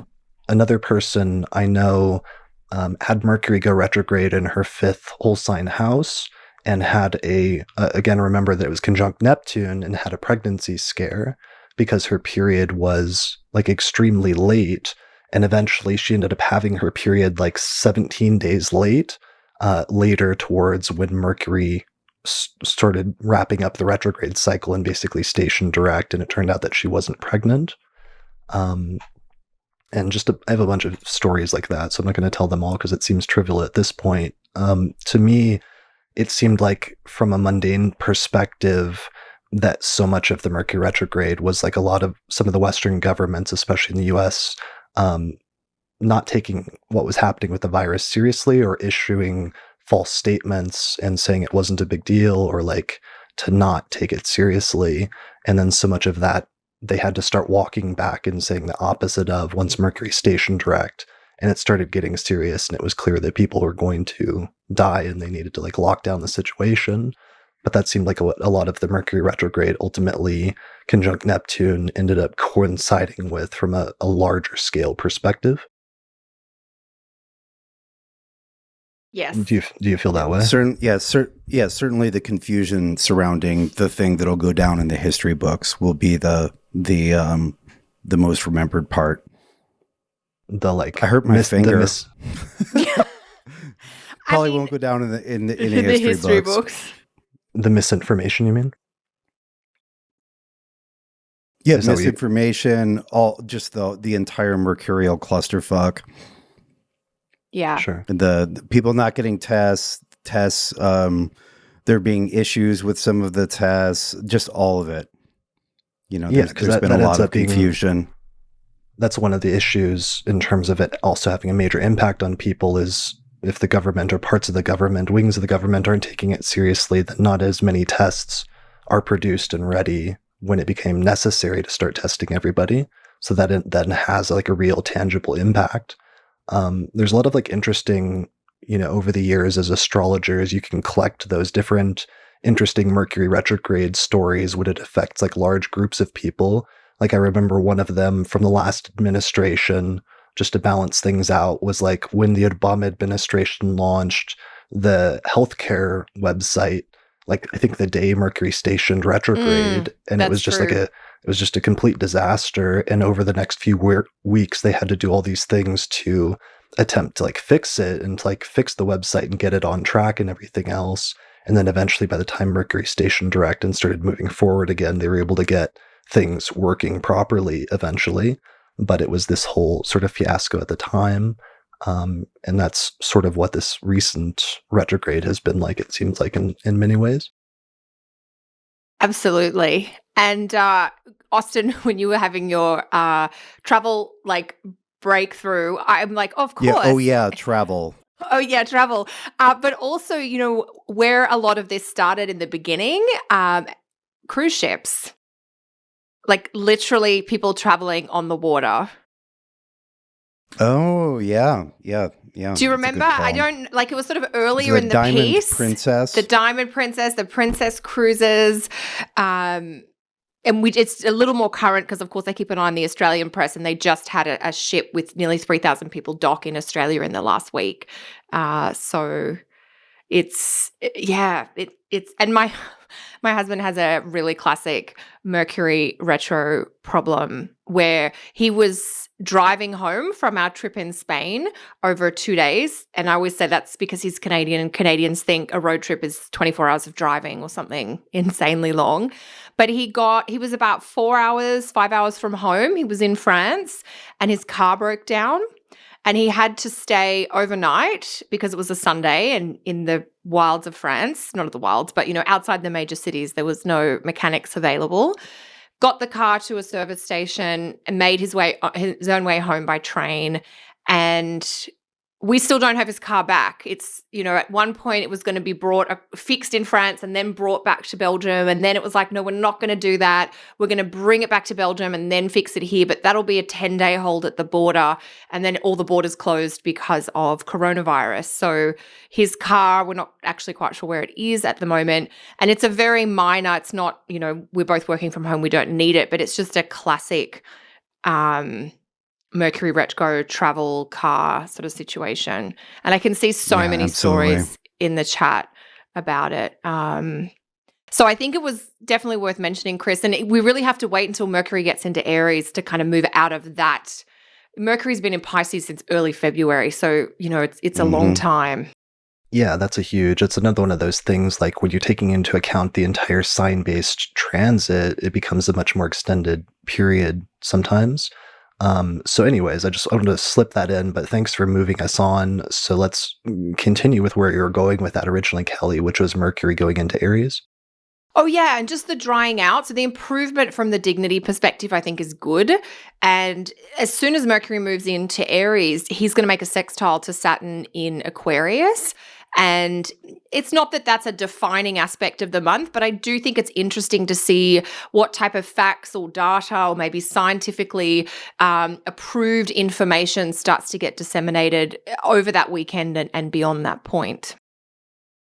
Well, and Mercury in Aries is very, very interested in actionable information. Yeah. It's very tactical. It's very like, so what do we do? Yeah, well, and the necessity to act quickly and decisively, and especially with Mercury no longer being co-present with Neptune, any thing that has been obscuring the picture suddenly falling away, and like the reality of the situation being much clearer and much more stark. Yeah, I like the actionable info point that you mentioned, Austin, because it does feel like we will get a clearer sense of steps and timelines once Mercury shifts signs. Yeah, it's an improvement, and it's interesting also because it connects to Venus, right? Because Mercury is the ruler of Gemini, and Venus is in Gemini in April and in May. And in June and in July, right? And so we were sitting around the other day, and so part of that is, it's Venus in Gemini the whole time, right? Direct sometimes, retrograde others, but because it's in Gemini, right? And Gemini is very mobile, right? It's ruled by Mercury, and so that means as Mercury does different things, it's going to very strongly affect what Venus is doing. And so Kate and I were sitting around the other day, and she was like, everybody's on the internet right now, and people are kind of enjoying it, and Venus is in Taurus. What happens when everyone's stuck on the internet together for 6 weeks? And I was like, Venus retrograde in Gemini happens. Right. Everybody suddenly gets back together, you mean? Or what happens when everybody gets back together at the end of that? No, I mean, everybody gets cabin fever, and the cabin is the internet for quite some time. Okay. You mean in the immediate future, over the next few weeks before it stations retrograde? That's the leading into the retrograde. Got it. See, I was thinking of what happens when everybody gets out of quarantine, and then suddenly it's a Venus retrograde, and I keep seeing this phrase mentioned about like coronials, which is the idea of like all of the babies that are going to be born in like 9 months after both this period of everybody being like quarantined with their significant others for like several weeks, but also perhaps what happens in a few weeks from now when everybody gets out and begins being able to socialize again on some level. Right. Yeah, I think that the Venus retrograde will time that shift. Sure. But yeah. So we're building into that through April because the retro isn't till mid-May itself. So that'll be, Right, we will talk a but- lot more about Venus retro in next month's episode, but this is the prep month, I guess. Yeah, well, and Venus goes into the shadow early in the month. So we're Very gonna early, be by in back the the 9th or the 10th, yeah. Yeah, and so note that with Venus in the shadow of the retrograde, meaning degrees that it's destined to return to early in the month, it does that. It does that between aspects from Saturn to Mars, right? And that Mars actually stays a little bit ahead of Venus for quite some time because Venus is slowing down. And Yes. so we keep Venus between Saturn and Mars, which is literally like, enclosure by quarantine, right? For pretty much the whole time. Actually, the entire month, now that I'm looking at it. That'll be the whole time Mars is in Aquarius. Yeah, because Venus never completes that aspect. No. Yeah, you're right. That's really great. Because enclosure. I mean, it's not great for Venus, but it's a great example of a technical astrological thing. No, you're right. I mean, that's Well, 'cause literally like being on the internet because you're not allowed outside. Yeah. Or not allowed to, be Don't touch more than in anybody, your talk yard to them outside. via video. Yeah. Yeah. Right. Venus is constrained between the rays of the two malefics. And that's a really good transition, almost a translation of that original Greek term for that concept of the medieval Right. astrologers called besiegement, which the Hellenistic astrologers called enclosure, but quarantine is like that'd be a good like translation of that. Yeah. Yeah, so that's really interesting because that's one of the when Lisa Scheim and I were doing the elections for the year ahead, we actually had a really hard time finding elections for this month. And I don't know if I want to transition into introducing that chart yet, but this month and next month, we remember just like having a hard time finding good charts for in general and just having to grasp for whatever the best thing was that we could find.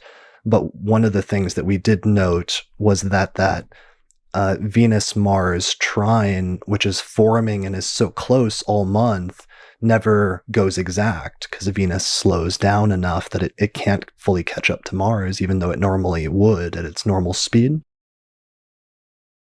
Yes. Yeah, it's a rough month for elections for sure. The one and saving grace, I thought, and I don't do a lot of electional work these days. I was like, well, the sun isn't overcome by a square from Saturn while it's in Aries. Yeah, agreed. Which we haven't had sun- for a couple of years. The sun is kind of what there is to work with in a lot of April. And the moon's doing the rounds, but it's the one planet that is consistently in good dignity and isn't beaten up by malefics.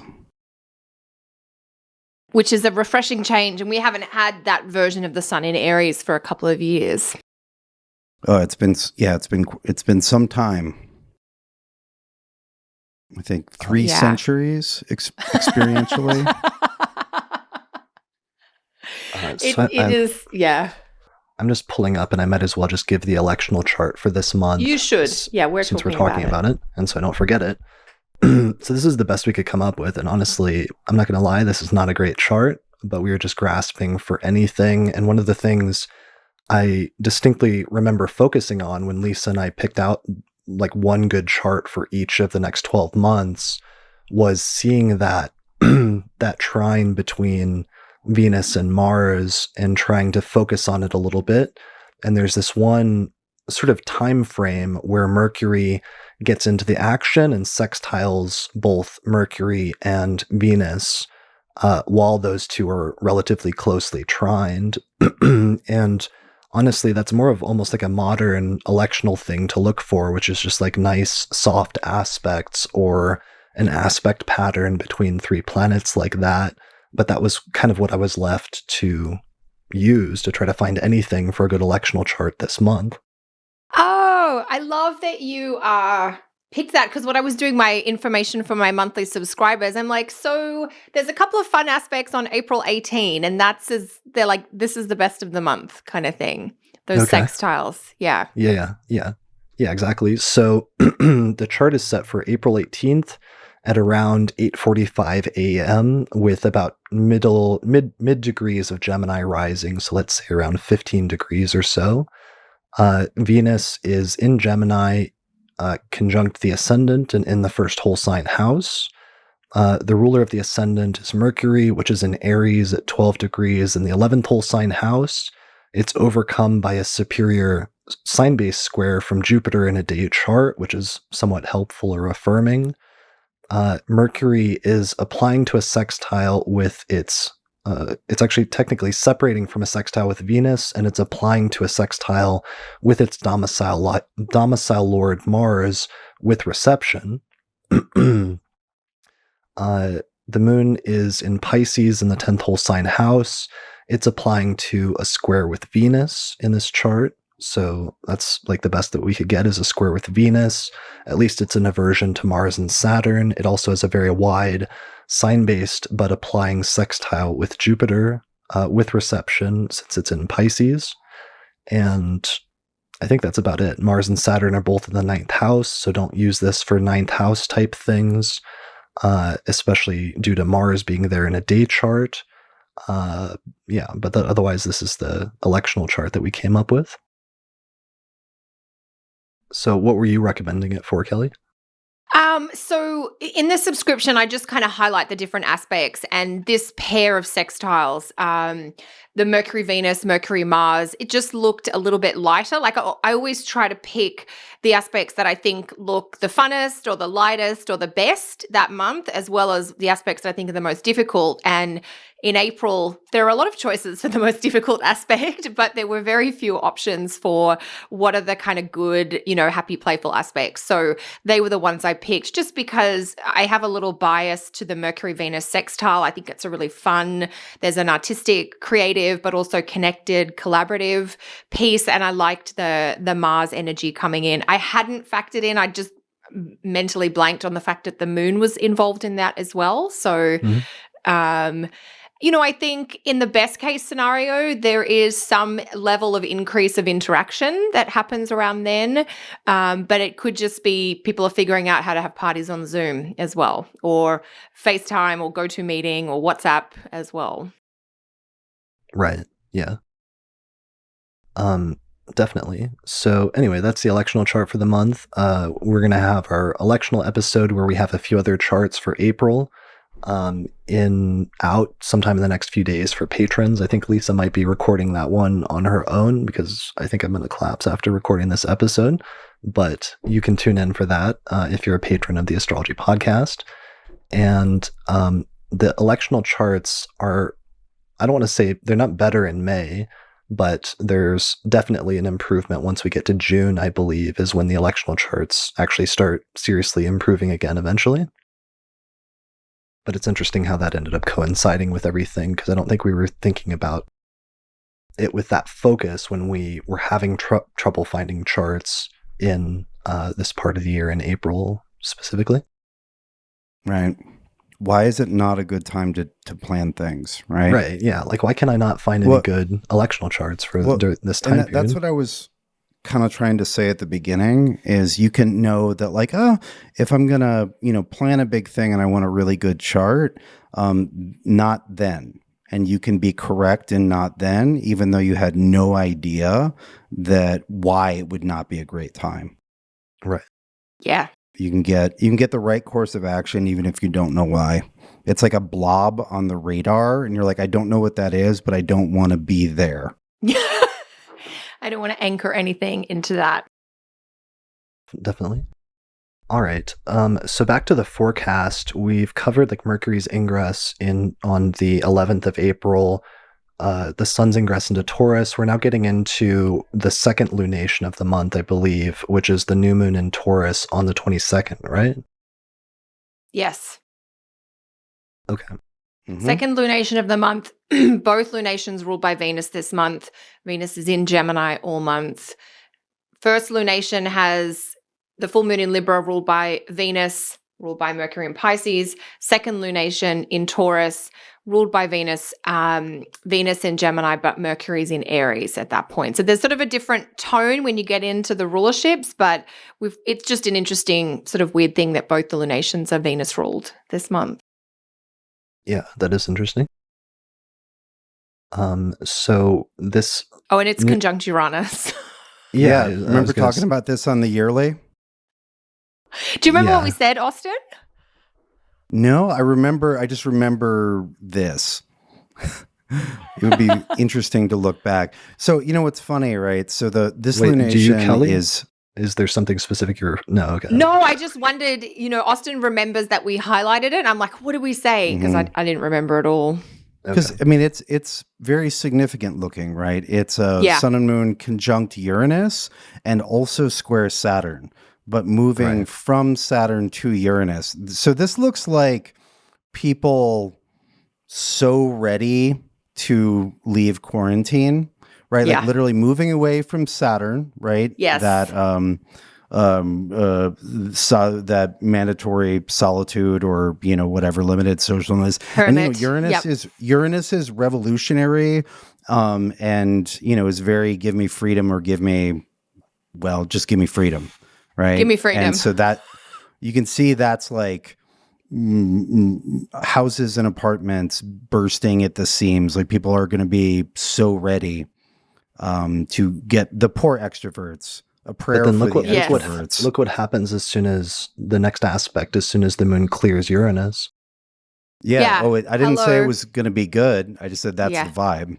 So it squares Right. Mars, like after the conjunction with Uranus. So the sequence would be like new moon then hits Uranus, and this, like you're saying, a thrust for like liberation, but then in seeking freedom or an urge for freedom. But then the moon squares Mars immediately after that, and you get the Mars significations, which are problematic and negative. Yeah. And you may have, I don't know. This is just speculation at this point, but it may be that there are some places where people go into protest mode against quarantines, or there's chaos. That Mars in Aquarius is, Mars. Mars also does not like being contained or locked up, and Mars stimulates action. Right. And on an emotional level, Mars stirs anger. So we may have something like that towards the end of the month as a result. Yeah, I mean, I was thinking of because one of the issues that we've been having over the past few weeks is people not taking it seriously, or there's like a lot of videos of like spring breakers like going out to beaches and like partying, and all of these like young people just like basically getting infected or potentially spreading around the virus. And that's one of the concerns of if people leave the quarantine too early and then there's a spreading of the virus prematurely sooner than at least health officials would like at some point. And I'm not sure like how long those different quarantines are going to last, or what's going to be extended, or what the advisories are going to be.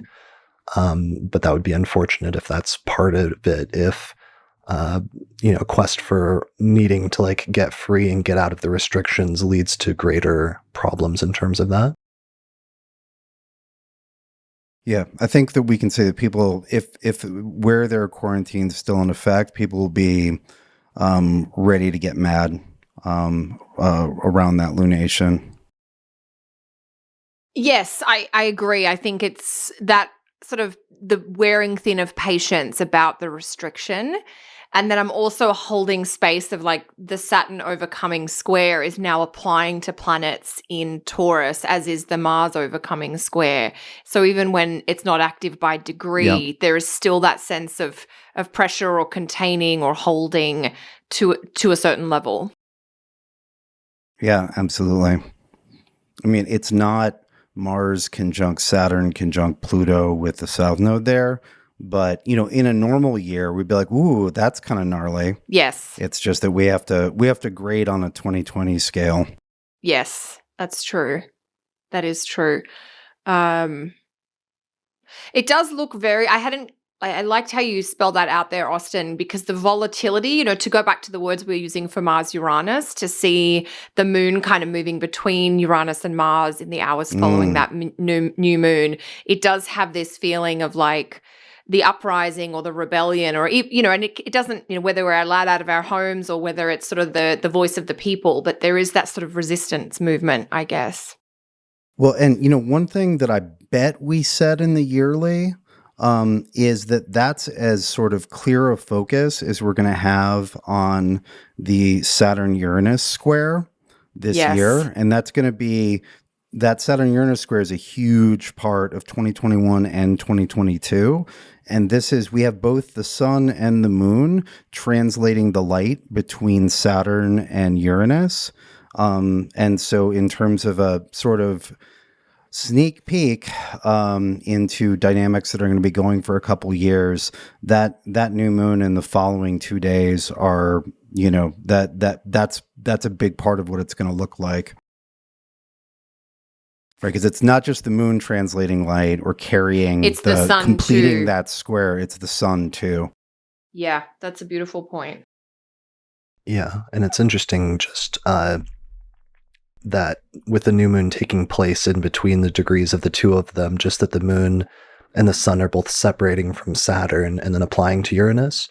So that really does give that flair or that taste, that feeling that you're talking about, Austin, of that transition from coming from or coming out of separating from isolation or separating from being locked down or restricted and moving towards having the Uranian like push for like freedom or loosening of restrictions or what have you.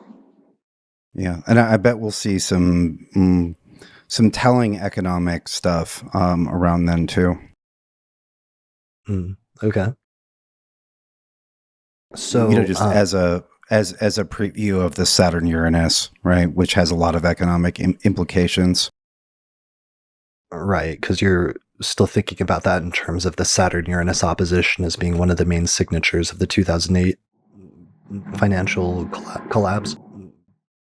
Yeah, and it's relatively consistent. The Saturn Uranus alignments have a whole lot to do with how the capitalism works and doesn't work. Okay. All right. So that's the new moon that's happening in Taurus. And just a few days later, so basically virtually around the same time, Pluto's actually stationing retrograde in Capricorn as well, right? Yes. Yep, we get that station.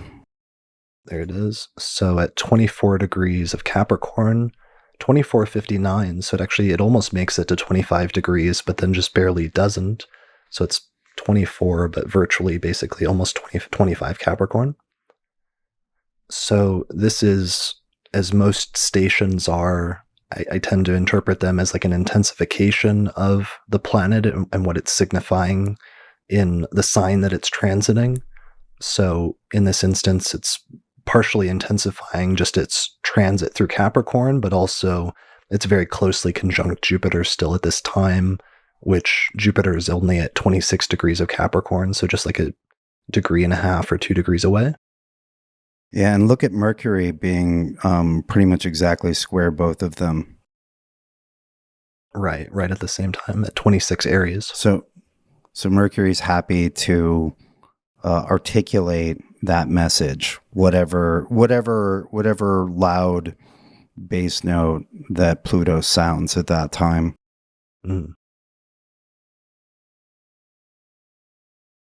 Right. What were you looking up, Kelly? So many things. I wanted to clarify the date of Pluto station retrograde, and I'm also thinking just still about that new moon with Uranus in Taurus and changes around food and food supply and food distribution, food innovation. Oh, yeah. Yeah, because I was looking up when was Uranus in Taurus last time, like 1935 to 1942, and just remembering the people were growing their own vegetables, but also there was a lot of advancements with food technology particularly to do with supplying meals to the military and people that were on postings and things like that. So I wonder if we see something escalating on the food technology front. When I did my research on Uranus and Taurus themes, a year and a half ago, 2 years ago, Yeah. Food was there every time. Both the chocolate chip cookie and the potato chip were invented while Uranus was in Taurus, and of course, much more significant changes to the way that agriculture is conducted and food supply and logistics. But chocolate chip cookie and potato chip are, that's you put the mad scientist so in Taurus, the. Isn't it? It is. It's so Taurus. Oh my God, salt and sweet. Right. Which are the two real food groups. Yeah. Totally. So, yeah. All right. But yeah, that's a great point. Mercury, to complement that, Mercury then eventually goes into Taurus on the 27th, where it will eventually, I think the following month, meet up with Uranus, but maybe, I don't know, is it moving fast enough? Does it make the conjunction with Uranus before the end of April? Yes, on the 30th. Yeah, it's like last minute on the 30th. Very end. It's just sneaking in. It's very co-present and it's applying to a conjunction as soon as it goes into Taurus. So that's interesting, right? Because that's Mercury doing the same thing that the sun and the moon did the previous week. Yes. Right? That going between Saturn and Uranus and going from Saturn to Uranus. And so I don't know, if we're kind of figuring out when quarantines are likely going to end, this last week of April has a lot of from Saturn to Uranus symbolism. That's literally what the planets are doing. And we've got the Mars-Saturn conjunction loosening and loosening and loosening. That looks highly probable. Or maybe that's when things get announced, and maybe it's like, okay, first week of May, we're everybody can leave the house or whatever. But there's just a lot of that moving away from Saturnian restriction and seeking Uranian freedom. Yes. I hadn't looked at that before we sat down. I hadn't looked at that in as much detail as we've gone over it together. Me neither. Yeah, me neither. Or like unexpected communication as like a Mercury Uranus manifestation on April 30th with that conjunction. Yeah, so and just a pile of messages related to the Saturn-Uranus topics for that entire week. Sure. Yes. All right. So that kind of brings us to the end of the month. Are there any major things that we haven't mentioned or that we overlooked about the astrology of April? We focused enough on, because it's not fully like a this month thing, so we didn't focus on it a ton, but we did spend a sufficient amount of time talking about the upcoming Venus retrograde, which we're going to start getting a preview of here, because Venus hits its shadow as soon as it hits like 5 degrees of Gemini, right? Yeah. Yeah. And what day is that? Like how pretty early? much the whole like time. The 9th or 10th. Okay, so yeah, by the 9th or 10th, Venus is already past the degree that it will retrograde back to later, which means that some of the events and circumstances that people will be experiencing during the course of the Venus retrograde during their personal lives will already start being set up by the like second half of April. Yes. Okay. Yeah, definitely. Are there any other major things like that that we should have touched on or that we should mention before we start wrapping up this episode? I think we've done a really thorough job. Okay. So, okay, good. All right. Well, any other discussion topics? I'm going to check the outline very quickly, but if there are any other things that we meant to mention in this episode? Anything on your mind, Austin? Well, there's just so, Yeah, obviously. That's a hard. Is there anything else to talk about? Could we go into more detail about anything? One thing I will just say, just a couple things real quick. This is the last year of a 200 plus year cycle. We're moving from the Earth triplicity into the air, as numerous astrologers have noted, among them the illustrious Kelly Surtees. Disease is a thing, is a thing that lands more in the air triplicity time than in any of the other three. That's a thing. Let's see, so we're, one of the reasons 2020 is hard is we've got a couple giant things happening. One is that switch from Earth to air. Another is the Saturn Pluto conjunction happening in the same space. Saturn Pluto conjunctions are traumatic culturally. They like Rick Turner said, they often bring about feelings of isolation, building of walls. The one thing I noticed looking back is I was like, oh, they're also great for disease. The last one in Libra brought us the AIDS epidemic.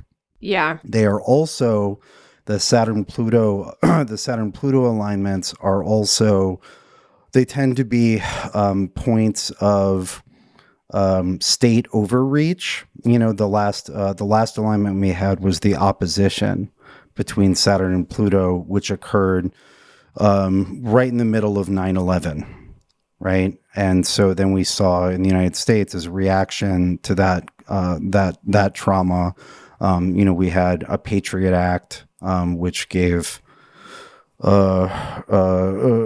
which offered security agencies and powers that they'd never seen before, which has been re-ratified every year since then. And if we look back at the history of the Saturn-Pluto conjunctions and oppositions, we have traumatic events. We also have totalitarian reactions to traumatic events. The Department of Justice over the last week already put forward a motion to be able to detain people indefinitely and to suspend normal normal due process. These are things that, as we're reacting to real threats and trying to keep everybody as safe as possible, we need to keep an eye on these things. And if there are emergency powers that are granted, that they have an expiration date rather than just get to go forward forever, like the Patriot Act. This is a theme with Saturn Pluto, but it's tied in with this 200-year transition. It's really, there's so much to discuss. Did we talk about subsumption, Chris? No, we did not. I'm so out of it. I'm glad you guys have been carrying me through this episode. I have a bunch of stuff in the outline that we didn't even touch on. Yeah, it's really funny because I'm gonna actually probably give off the impression that I'm more well than I am, but I'm actually in terrible shape right now. So thanks for your help today, and thanks to the audience who joined us today, who've also been very helpful with their comments. That is one topic I did want to mention as a topic of discussion, which is something called the doctrine of subsumption, which is actually first defined by the astrologer CEO Carter in 1945 in an article in an astrological journal in the UK that he edited at the time. And CEO Carter is one of the major astrologers of the 20th century. He was a British astrologer, and he wrote that article in 1945, just after the end of World War II. And the purpose of the article was to kind of define something that was taken for granted in the astrological tradition, but not usually given a name. And it's this idea that each individual birth chart is subsumed under a series of larger charts of increasingly large magnitude in the context of mundane astrology, or in the context of astrology in general. So, for example, you can have like your birth chart, but then you can also have, and let's say you're having good transits on a specific day, but if you're in, like, let's say a building, and that building itself has a birth chart, but then the building collapses, and let's say there's like 30 people in the building and all of them die at the same time, in some way, the thing that they were all a part of, and its chart acting as this larger entity that they're all sharing at that time, ends up overruling in some way, or being the dominant one, dominant chart signature at that time, that then can almost override their own in some sense. And I'm not sure that if that's actually a good analogy, because I just thought of it off the top of my head. But the more relevant analogy is there's also charts for cities, or a chart for a country.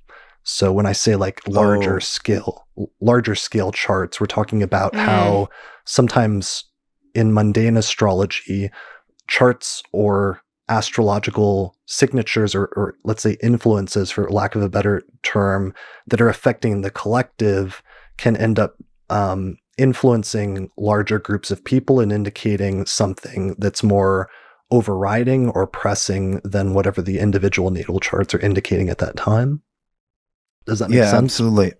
Yeah. And the way that I interpret it and see it is that it changes the baseline, right? So, for example, if you're in a super fortunate year, but you're in a country that has just been invaded in a war, so maybe you're safe and managed to get away with food from the front lines or whatever, while your friends, or family do not. Like, that's fortunate. You're still having a fortunate year, but it's in the context of the baseline for the collective in which you live, because it's not that the individual destinies and karmas don't matter, but it's relative to the baseline of the larger thing that you're in, right? Like I will have a good or bad year, but relative to the baseline of being an American right now, right? And so you could have like a year that's great for, let's say, great for profession. Not that my year is. Quick note, Kelly and I both entered 6th house profections, which are about health and disease, right before all this shit started. And it was kind of weird to feel like these themes started popping up for me, because I'm in a 6th house year, and the entire world feels like it entered a 6th house year. But anyway, sorry, that's an aside. It changes the baseline, right? If it's a bad year, it's bad in that context. If it's good in that context. And you don't, there are a lot of years, or actually, when the society that you're in is sort of in a neutral place, then you really see the individual fate, or destiny or karma or whatever. You see the individual baseline assert itself very clearly. But when there's big stuff happening, good or bad, in a collective in which you are part of, that becomes your baseline rather than your individual baseline. Sorry, that was not terribly articulate, but I think I made my point. But that's was great. That's the importance then of mundane astrology, and it's one of the reasons why we try to do what we do each month, and with the yearly forecasts, even the long-term forecast, to try to describe as best we can the archetypal signatures that are going to be prevailing in the collective, and how sometimes, in some instances, especially with major outer planet alignments, that can end up influencing large groups of people all at once, or at least in a larger clumps or larger collectives than usual, and how sometimes that can really affect everybody's chart, even if you don't have a specific transit in your chart that's getting activated, that's showing that specific thing necessarily, how as a part of society you're still getting affected in some crucial way. Mm-hmm. And you also see the exceptions, right? Like, so is this a good time economically? No. What if you own a factory that makes ramen noodles? Yes. Right. And there's like the baseline. We could say, oh, the baseline is negative. But there are some people, there's some situations where you're even further below the baseline. Like, let's say, you have a sports team, right? Or you're part of a sports team that had its season canceled. So it's not just like, oh, missed a month of work, rent's going to be hard. Like, literally the entire season is wiped. Or I make ramen noodles. Oh, sales have actually been really good. There are always deviations. Or you're a from the toilet paper baseline. producer. Right. I was thinking, exactly. I really missed out on not investing in toilet paper stocks like a month or two ago. Yeah, No, but I it's think, funny. your point, Austin, ahead. around like, yes, generally it is a bad economic time, but there are certain industries and areas that will flourish that are counter-cyclical. Grocery stores are usually one of those types of industries where when the general economy drops, people just go to the grocery store because they're not paying for air flights or, going on holidays type of thing. Yeah. Or if you make cans of chili, Yes. I personally have been keeping you in business. We did an apocalypse Costco run, I don't know, a month-ish ago. And I was like, what will I be happy eating? What will keep me alive and be acceptable that is canned? And I was like, I would like 60 cans of chili right now. Oh my gosh. Yeah. Toilet paper down on the list. I can do without that, but I'm going to need some chili. I'm going to need some protein. Totally. There's some joke in there, but I don't want to go You're there. You're not quick enough on the ball to make it today, Chris. No, I'm not. Next month, I'll come back with a joke about that. But so to wrap up that discussion, I just wanted to mention it because it's something that's relevant when we're talking about something that's happening for thousands of people, where the entire world is being affected right now. And where something like a single transit obviously it's not just a single transit, there's a lot of things happening, but where some specific long-term outer planet cycles could be indicating something that's affecting, the entire world, like the Saturn Pluto conjunction, or like the eclipses, or the Saturn Uranus square, or what have you, all of the many different things that are going to be happening this year. So it probably goes back to the idea of root charts and other things. There's a lot of things tied in there, but maybe we'll do an episode on that separately at some point. Oh, Kelly, did you have something? I was just to the point that Austin made earlier about this being the last year in this 200 plus year of the Earth grand conjunctions. I do think that is worth just making sure people are keeping in their mind that Saturn and Pluto are conjunct every 40 years or so, 31 to 37 years, I think is the exact number.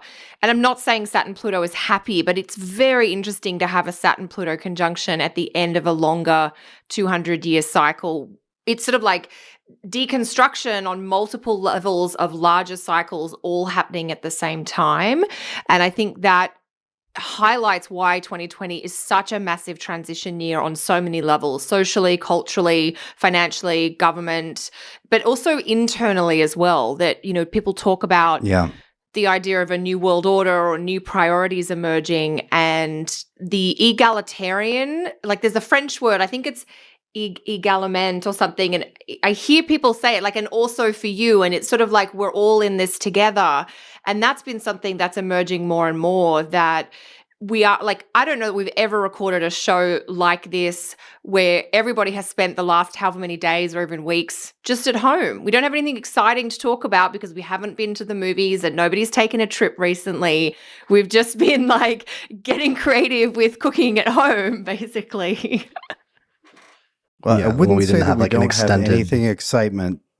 Go ahead. We didn't have an extended like 30-minute digression at the start of the show about like Austin having a Mercury retrograde story trying to get his passport or something like that. Exactly. Yeah, I mean, that was 12 months ago.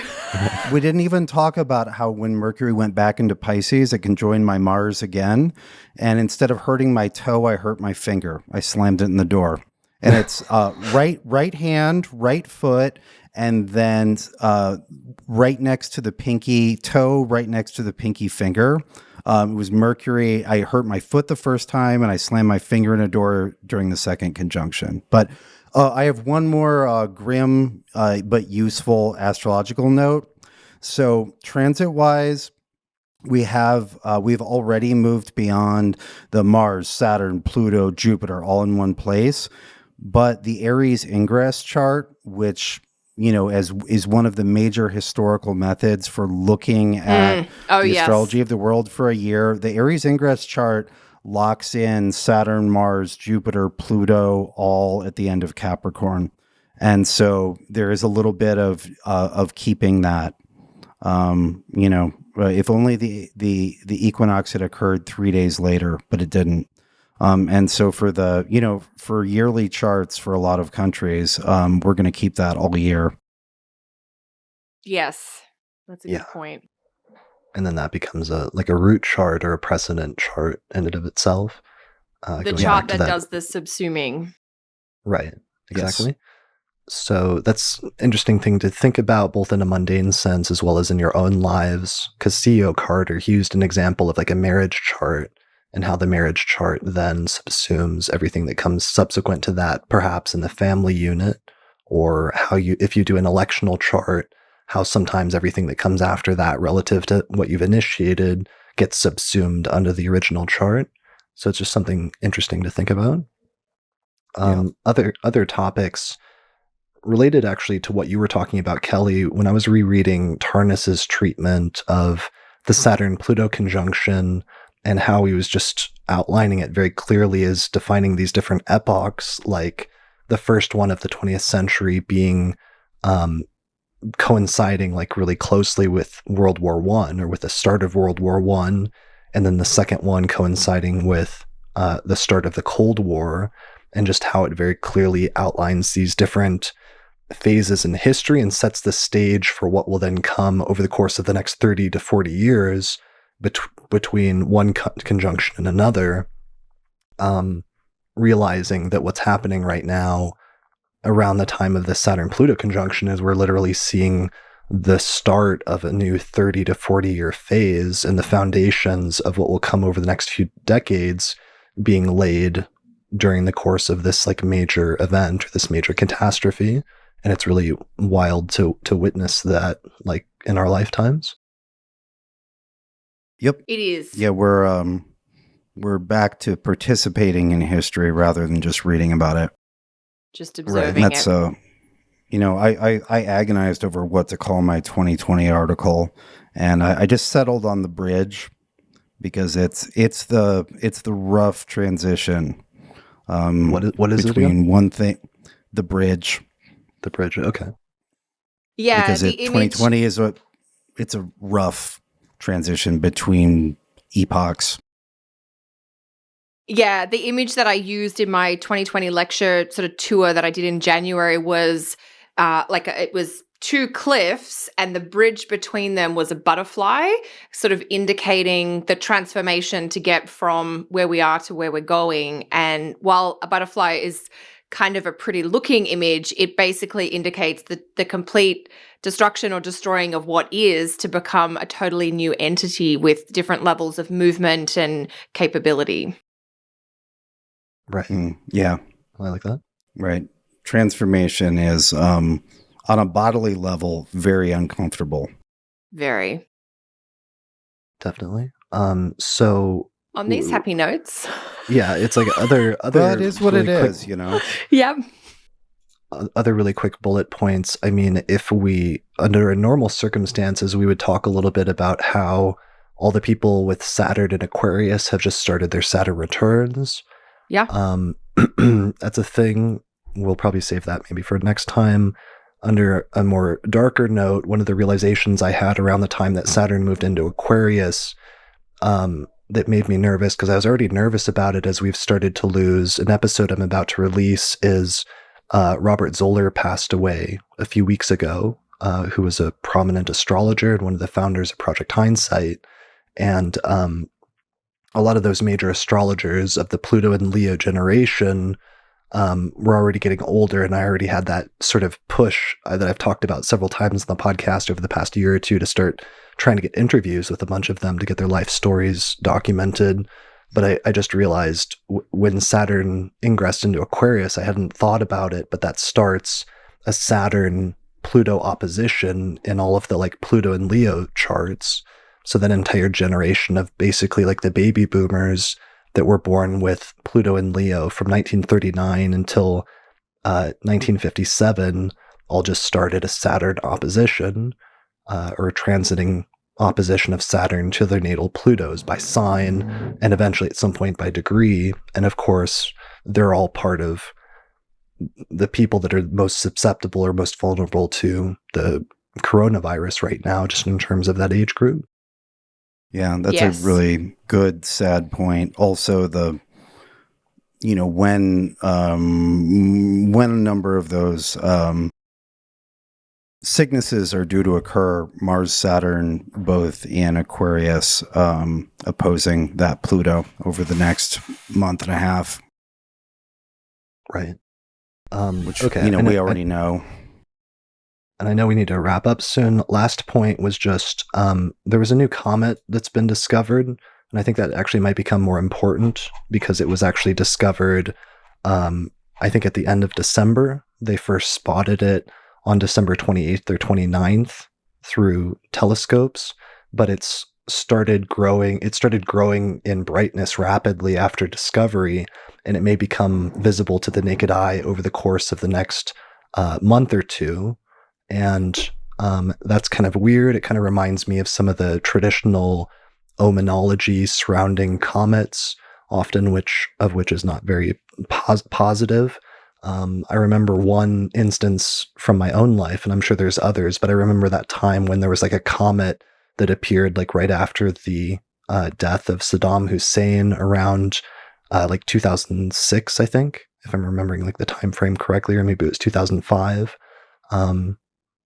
Yeah, you probably know some of the omenology surrounding comets, Austin. Well, I mean, they herald disaster. Yeah. So as that starts to become visible over the next few weeks, that's an interesting thing to pay attention to and just sort of notice, especially if it does become visible to the naked eye over the course of whatever ensues over the next month or two coinciding with that. All right. I think those are all of the major things that I wanted to note from the outline.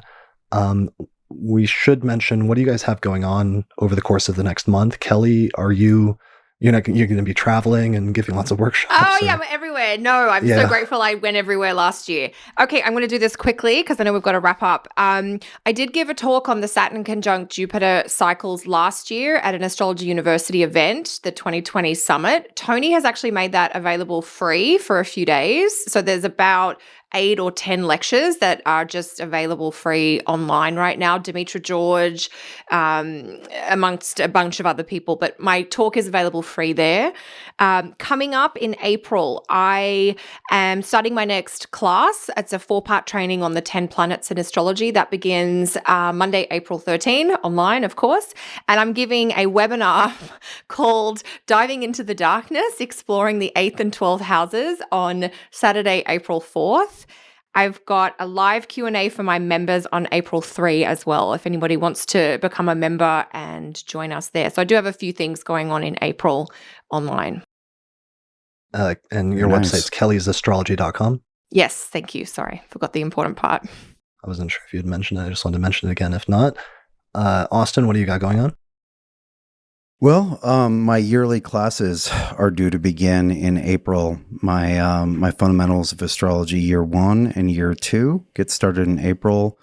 If people want to be part of it, they should sign up sooner rather than later. I will leave late registration open until the first meeting on April 12th. But homework and videos and class starts April 1st. Awesome. And your website is austincoppock.com? Mm-hmm. Okay. Cool. And as for me, I'm just going to be sleeping probably and surviving. And once I'm hoping I get back to normal, the Mars-Saturn conjunction is going to be in my first house, which I'm not sure what that is about. And I'm hoping for the best. But if that goes well, hopefully getting back to normal and then just keeping the podcast going is going to be my main thing. I'm hoping to do an episode on outer planet cycles here in the not too distant future. And I'm talking to Becca Tarnas about recording that. But otherwise, we'll see how things go. So you can find out more information about that, of course, at theastrologypodcast.com. And if you want to support the production of that, or this episode or any future episodes, consider becoming a patron through our page on Patreon. And thanks to everybody who has been supporting the podcast. I really appreciate it, especially, as times get more difficult, that can be tough. But yeah, I'm going to keep the podcast going. I think that's it, guys. I think that's it for this episode. Thanks a lot for doing this with me. I'd been really looking forward to it, and I was bummed to miss the episode last Sunday, but I'm glad we were able to get it together and do it today. Yeah, me too. Yeah, I'm glad you're better and hopefully on the mend. Yes, hopefully. We'll see how it goes. We'll check in again next month, a few weeks from now, for our forecast, whatever the next forecast is, the forecast for May. And hopefully the world hasn't changed as radically by then, but we'll see what happens. Yeah, I'm sure there will be a lot to talk about. Yeah.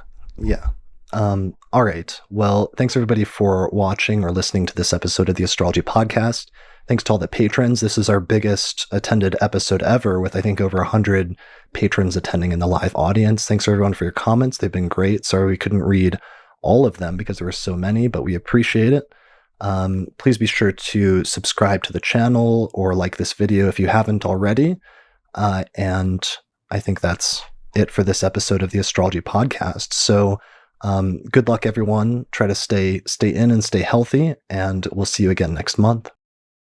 Take care, everyone. Thanks to the patrons who helped to support the production of this episode of the Astrology Podcast through our page on patreon.com. In particular, shout out to patrons Christine Stone, Nate Craddock, and Marin Altman, as well as the AstroGold Astrology app available at astrogold.io, the Portland School of Astrology at portlandastrology.org, and the Honeycomb Collective Personal Astrological Almanacs available at honeycomb.co. The production of this episode of the podcast is also supported by the International Society for Astrological Research, which is hosting a major astrology conference in Denver, Colorado, September 10th through the 14th, 2020. More information about that at isar2020.org. And finally, also SolarFire Astrology software, which is available at alabe.com, and you can use the promo code AP15 for a 15% discount on that software. For more information about how to become a patron of the Astrology Podcast and help support the production of future episodes, while getting access to subscriber benefits like early access to new episodes or other bonus content, go to patreon.com/astrologypodcast.